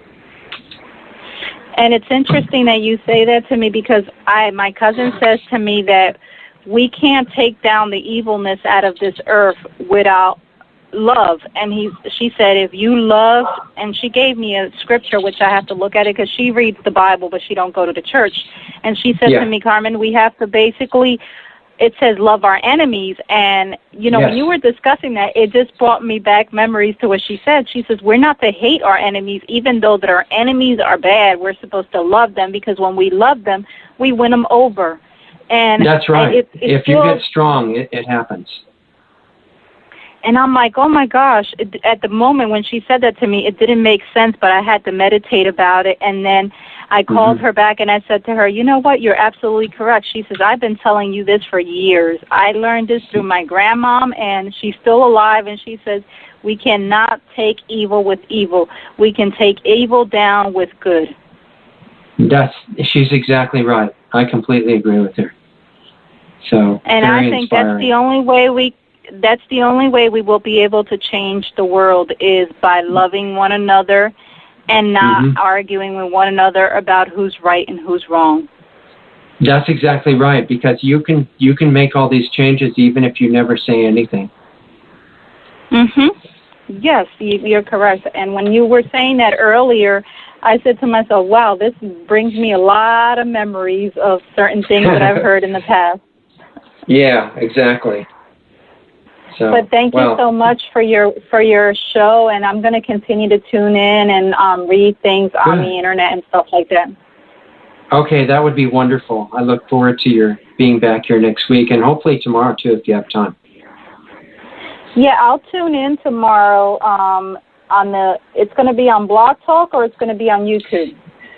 It's Blog Talk. It's exactly the same as this show, but just tomorrow and Monday. And then we'll be back for the discussion show on next Saturday. Oh, okay. All right. Well, I will tune in tomorrow evening, because it's going to be 9 o'clock Eastern Standard Time. Am I correct? Yep. So all the shows are the same time. Okay. So all right, Richard. Well, thank you so much for your work, and I look forward to listening to more shows. That would be great. Yeah, have a good rest tonight, and we'll talk to you soon. All right, you too. Bye-bye. See ya. Okay, you guys. So hopefully Dee won't be too unhappy with me for making her hold so long. Hi, Dee. How are you doing? Hi. Hi. Nice to hear from you. Hi, thank you. I do have a few questions. How are you? Good. I think I'm doing fine. Our microphone setup is a little weird, but apparently people can still hear, so that's good. Okay. Well, I'm pondering. I was listening to Tom DeWeese, and I think he's excellent, by the way. Yeah, he is. He's a good guy. And he brought a few questions to mind, because he was talking about private property ownership and individualism. And we've discussed before, I think, on this show about how individualism, or the individual cells making up the whole, that, we are all one. And so our influence, as an example, would be a good way to sort of tip the scales more toward love instead of fear. But he was saying that he felt that private property ownership was necessary to keep the tyranny, and the individualism was necessary to keep the tyranny in check. Yeah. So I'm really kind of wondering, I was kind of looking into Shangri-La theory, where if everybody wanted everything to be happy and loving, then they wouldn't need to, how do I put this? I guess everybody would want to have everything go well. Yeah, that's at a very advanced stage for the whole society. So if you have people really at a very evolved condition, you no longer need countries or private property or anything, because everybody is just tuned into life force and they're living from spirit. But we're just not quite there. You probably noticed that in the world today.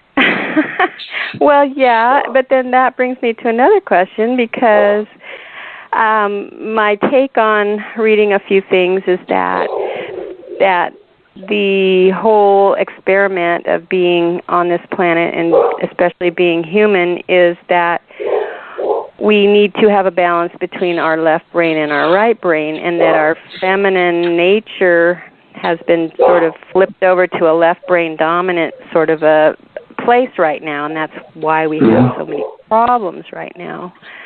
But what you said in the past is that everything's already available, yet, and we've already done the feminine side of things in history, like way back. Right, maybe that's true. So, I mean, if we've already tried that, and now we've tried the left, we've tried the right, but we tried the left, and nothing's working, what you're saying is we need a balance between the two. Is that correct? No, I'm saying we need to come from a completely different place. Because neither the left brain nor the right brain can take the place of spirit. Okay. So left brain and right brain are tools, and how you use them depends on where you're coming from. And if your perspective is from spirit, then you use the left and the right in the most beneficial way automatically. Okay, and that would make more of a voluntary Shangri-La type existence possible? Yeah, I mean, Tom's point that private property ownership is required doesn't mean that we all have to have private property. It just means we have to have the freedom to own property if we want to. Because if you're looking at the present environment where governments are trying to destroy everything, if you have two choices, either private property ownership is supported or it's not. And if you have the current type of government and corporations and they outlaw private property, it's a big step toward tyranny. So he's really talking about practical options in the current world, not some kind of ultimate spiritual situation. All right. So what I was looking for is idealism, basically. So do you think that idealism could swing the majority over by a numbers thing, like a tipping point? I think the perspective that we're looking at is doing the work internally in yourself, and that your real power to positively affect everybody else is the degree to which you do your internal work. It doesn't depend on an external strategy of influencing people. Right, but the internal power, like the Len Hugh was doing Dr. for the Len, yeah. That also, that kind of internal work was affecting people to make a tipping point, or was it just individual to individual? Well, I think the kind of thing that he was playing with influencing those patients, is something that if we get good enough at it, we could probably direct that at the whole planet. Okay. And I would like to see that happen, because I know that the plan of our global rulers is planetary destruction. And they're well on the way to it now. And I don't see any reason that if you can heal a psychiatric patient without them even knowing about it, what's the difference between one human patient and one planet? It's only a preconception in our mind that they're different. But in reality, there's no reason that a planet should be difficult. So I think that if we want to, we are practicing what Dr. Lin did with individuals. You can also do it with situations. It doesn't have to be people. You can do it with relationships. You can do it with anything, your own body. I've used it on body parts, and it works. So, because the body, every part of the body is self-aware and conscious. You're not supposed to know that.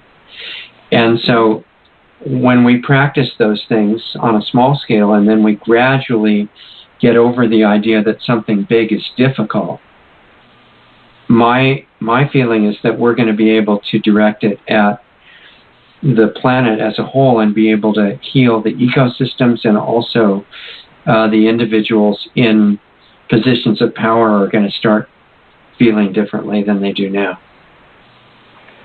Okay, so we could just do the whole thing all at once. We don't have to do it one per person. Exactly. I think when we get to that point, we can, because remember, if you're affecting one person, like Dr. Lin was affecting one psychiatric patient, right? Well, that psychiatric patient has how many billions of brain cells, each one of which is a separate being that have to act in harmony. And they have trillions of cells in their body. And all of those were being affected at one time and harmoniously healing the patient. So why can't we look at the Earth as one being with lots of cells, meaning all the life forms on the planet, and address the whole thing at once? Wow, that sounds wonderful. I don't see any reason we can't. The only thing is, if we believe there's some reason we can't, then we can't. Okay, so that's where belief comes in, because I know we were saying, well, belief's okay as long as we realize that it needs to be modified every now and then. Yeah, a lot of the beliefs are limiting, and they're so powerful when you believe in them that they tend to be self-fulfilling.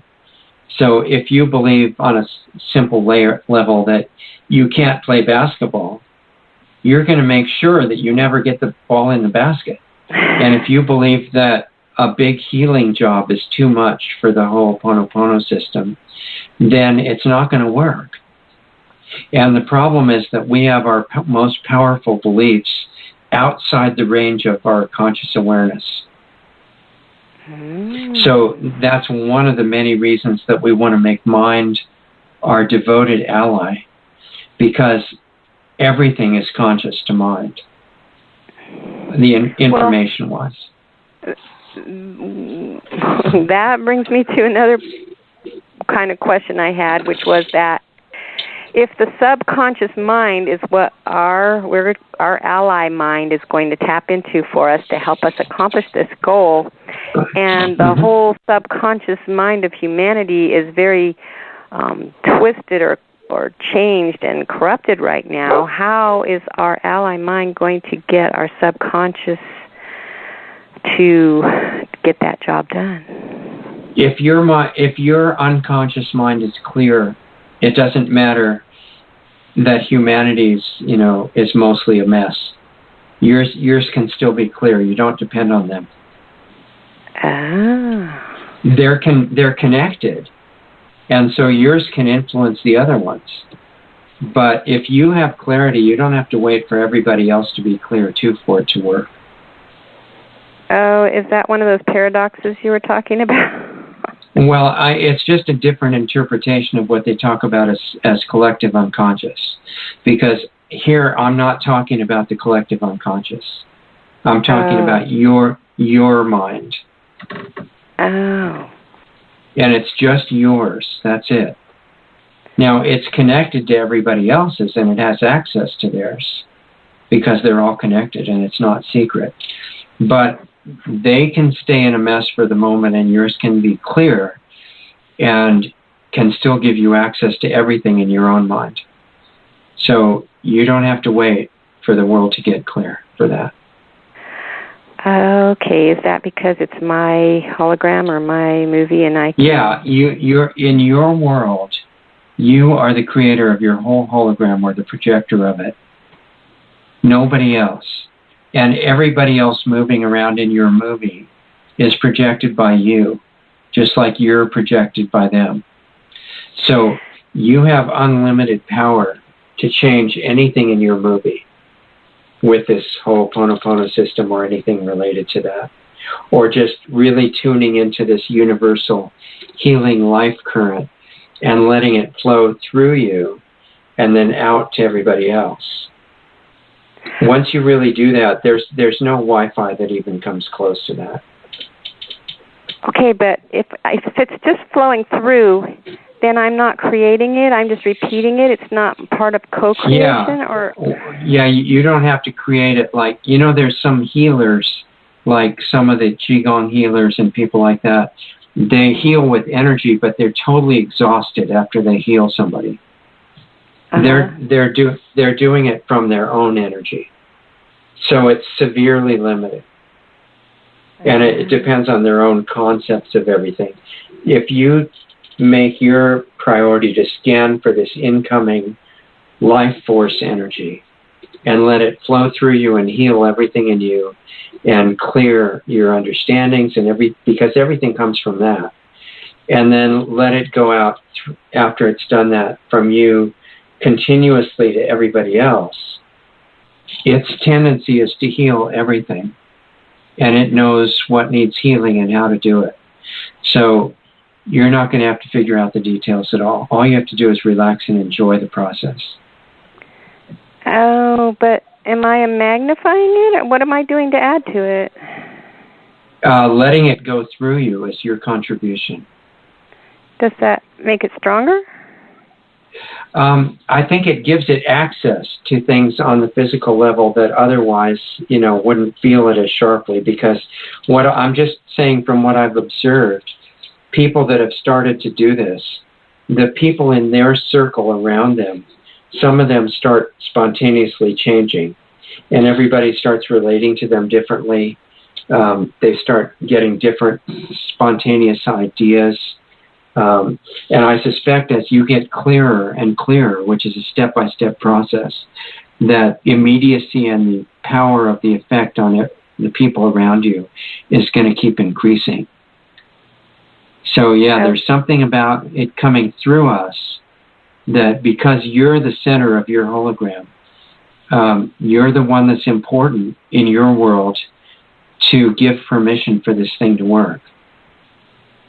Okay, so it's kind of an agreement between me and the life force energy to access my hologram. Yeah. It accesses my hologram. I mean, ultimately, it ends up living your whole life for you.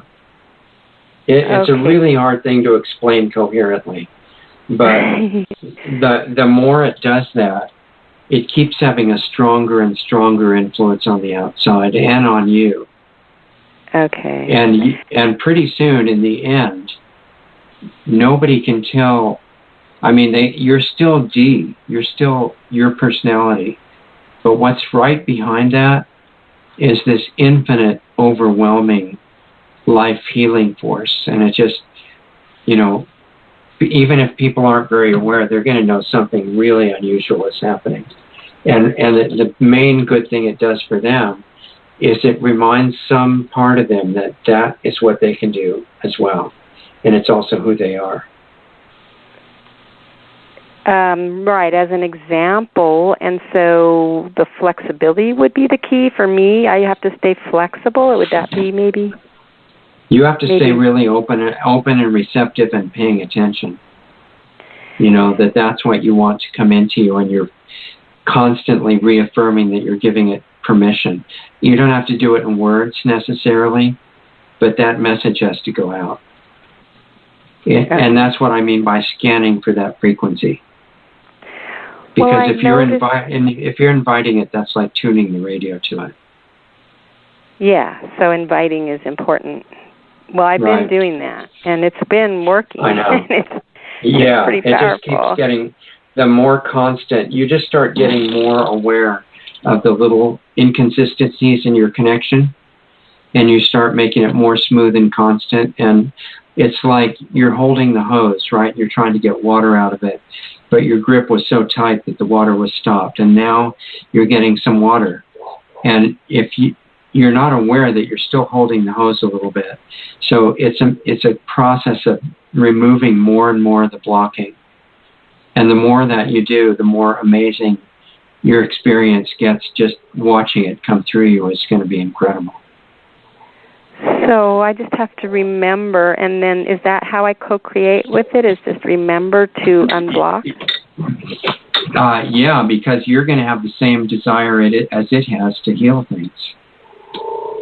So, okay, so in other words, it's all harmony.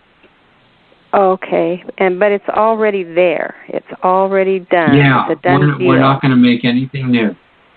We're not going to create anything new at all. I thought the universe was ever expanding. Is that incorrect?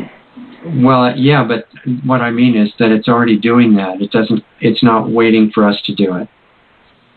Okay, we just go along for the ride. Yeah, when it comes through you, it could look like to other people like you're doing some of it. But you notice, you start seeing a pattern in what these great teachers have said, variations of it. It's not me, I'm not doing it. It's the thing that's flowing through me is doing it. Okay. And that's exactly what you'll be experiencing. Well, I did notice that if I remember to well wish for other people, it comes through stronger. Yeah, that's exactly right. And it gives your mind something really productive to play with. So if you come across anybody in the grocery store just walking down an aisle or something, you just think, what's the absolute best thing that I can wish for them? And feel it happening. And then let that life force follow it up. And it'll take care of it. Wow. This is a deeper meaning of what they used to call praying for people. Mm-hmm. You know, on the surface, it's like, you know, God, please help Mr. Jones, right? But if you focus on the energy imprint or the feeling of Mr. Jones, and then what it would be like to have some wonderful magical energy flow into his life and accomplish all these wonderful things, and then you give that permission to happen, he's probably going to have some really unusual experiences. So I can give permission for somebody else to have good things happen? Oh, yeah. I mean, just whatever is the best for them. That way you're not dictating what you think is good. Okay. You know, because that puts your personality into it and it just complicates things. Maybe it's not good for Mr. Jones to have a new car right this minute for some other reason, and you don't know that. But just for it to have everything wonderful happen for him, whatever's the absolute best on all levels, that you can do. And that's the opposite of cursing somebody. That's blessing them. And you have a choice to do that every minute if you want to. So what you were talking about is focusing and keeping it there on something good. Is that what you're talking about, allowing it to flow constantly, nonstop? Yeah, because we have a long history of blocking that flow without even knowing it because we're so used to it. So you want to be constantly letting it come through. And then anybody that comes to your mind, you know, in just casual contact or anywhere, or somebody that's even not in physical body anymore, you can do the same thing with them. And it'll affect them instantly. Nobody's outside of your range. There's no limit at all? No. They can be somebody in the long past or somebody who died or somebody who lives in another city. If you really get into this can keep you busy all the time. I have noticed that. And if you invite your mind to do it with you and have fun, the mind only likes to do things that are fun. So you invite your mind to enjoy playing this little game with you, no matter what's going on that you're dealing with physically in your daily routine. You can be running this in the background, and it's very powerful. And the more you get used to it, the stronger it gets. I've been starting to do it just a lot more this week, and it's amazing to me. It's just astounding. And this kind of work you do with total relaxation. There's no stress. Okay. I got to work on that part. That will help you a lot. Yeah, because I do get tired, so maybe I'm getting in there too much. You are. You're trying to do it with your own personality. All you need is the intent, and then you just let the life current take care of it and step out of the way. And instead of being tired, you're going to be energized the more you do. Okay, I'll try that.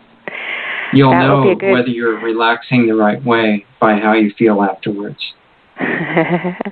That'll be a good experiment. Yeah. But I thought we're not supposed to be specific. Specifics are not important in this game, right?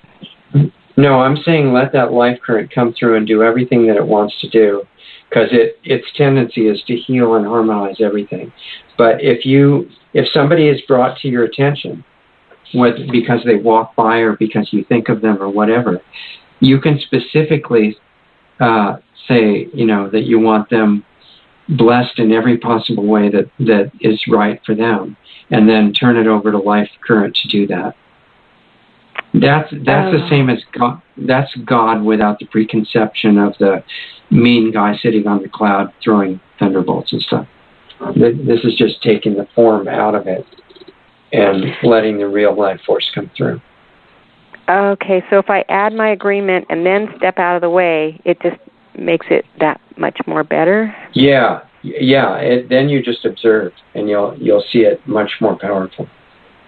Okay. I wanted to find out what Christ consciousness is, if you know what that is. That's a nice, simple question, right? Well, I don't really understand the terminology.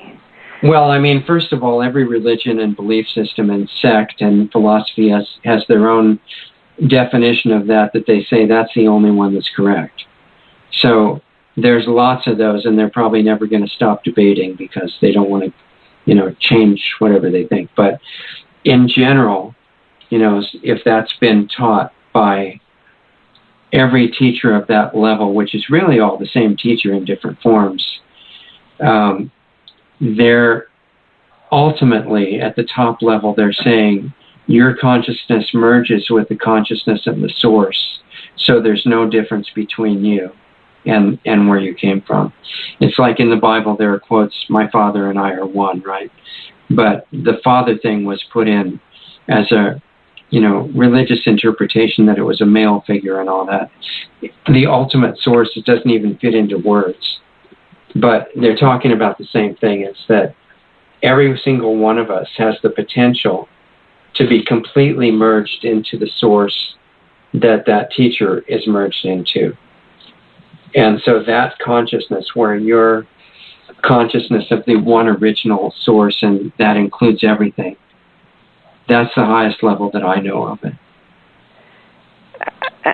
Well, I'm kind of looking into You're still going to have a personality on the outside, but right inside, you're so out of the way that nobody really would be able to tell any difference between you and the source that you came from. Like the Jesus character? Yeah. Or, and so characterization? Your presence in any world at that point is going to tend to heal that whole place. Okay, it's just the presence that does the healing. Yeah, even if nobody ever notices that you're there, it's so powerful that it starts by resonance affecting everybody else. Okay. So that I was wondering, the Earth itself is looked at as feminine, and the sun is looked at as masculine in ancient understandings. Yeah, that's true. Jesus talked about that, and so did all the indigenous cultures that used to have a lot more wisdom in the really old times. And the Earth, everybody seems to agree that the Earth has a feminine aspect to it, which is really funny because the United Nations is running this big scam about Gaia, and which is complete hoax. But the funny thing about it is that the Earth really does have that living consciousness, and she is alive and conscious. Mm-hmm. But they're still using it for a scam. You know, just like they're using the climate change thing to make everybody into slaves. It doesn't mean that the climate disruption's not happening. It's happening from the chemtrails. But that doesn't mean you have to turn off your power or get rid of your RV. It means they have to release the free energy technologies. So the concepts are kind of subtle, but there's grains of truth in most of the scams, and the Earth being a living female consciousness, from what I can tell, is completely true. Well, then, so if the presence of the love power is going to make a difference, then we probably would be able to hold our ground, so to speak, when threatened with the A21, like what Tom DeWeese was talking about. Yeah, Tom's not really talking about the level that you're discussing now. I think I don't see any way to stop Agenda 21 from a normal perspective. I think his work is wonderful, and I would love to see more good people be elected to offices, but the momentum behind the negative agenda is so powerful at this point. I don't think it's going to be stopped just by head-to-head confrontation. The only way that and if it is, that's fine with me, but the only way that I really see that we can completely reverse this massive momentum of extermination is what you're talking about. It's basically Christ. It's basically, your answer is Christ consciousness. You know, because teachers like Jesus and other ones of that level, they all say, look, you can do stuff like I'm doing. It's not me. It's what's in me. And that happens to be in you too. So if you want to help other people develop it, the only way I know to do that is not start giving them sermons. You do it yourself. And if you really do that, even if you never say a word to anybody, you're going to be massively helping to transform the whole world. Okay. Wow. Well, I know that the Agenda 21 is really, really, really ingrained and has a really huge foothold on the local level. We had a huge fire here in 2015, and it burned many, many people's houses down. And so now they're finally, 2 years later, some of them trying to get permits to rebuild. And one lady right up the road a ways was told that she will not be able to rebuild on her property because now it is deemed a wetlands, which it never was. Exactly. That is what Tom's talking about. So the strategic awareness of what they're doing with that, personally, I'd rather know what's happening than be oblivious to it. So that's good. But and I believe in, you know, good people running for office and trying to block it in city council and all that. But I just think in the long run, there's so many of those programs right now being backed by all of this massive financial power and everything, that the only way that I can see that we might turn it around ultimately is by the consciousness work that we're talking about. Because if you can change one psychiatric patient by doing it inside yourself and it changes them, this is a massive example of what we could do. Because why could you just do it with one person or a few people? Why could you not do it with a country or a planet or more? And I think the only reason you can't is deep subconscious beliefs that we can't. Wow. But if we heal the relationship with mind and then ask it to help it, you know, clean out the old files like beliefs and things that are limiting and just make it a fun game, who knows how far we could go. Well, that sounds wonderful. I was sort of daydreaming, and I was thinking of Woodstock, where back in the late 60s, you know, they were really into a peace and freedom movement. And I mean, there was drugs and rock and roll and everything, but the whole flower power thing was more like, let's just forget all our wars and our problems and just get along and have fun like kids, have fun playing together. They were absolutely right about that, and all the great teachers say that you have to become like little kids.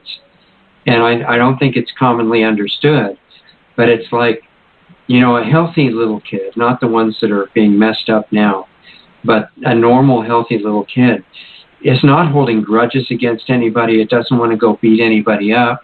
They just want to play and enjoy nature and have fun and be normal.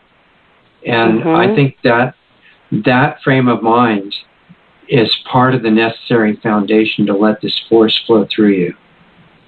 The adults who think they're so wise and important and powerful and how they're right and they have to correct everybody else and, by the way, maybe send everybody else to hell because they're wrong. And this is not the mentality that these teachers, recommend. Right. So not destroying the ones that you don't agree with either. No, you don't have to. All you have to do is let this force come through you.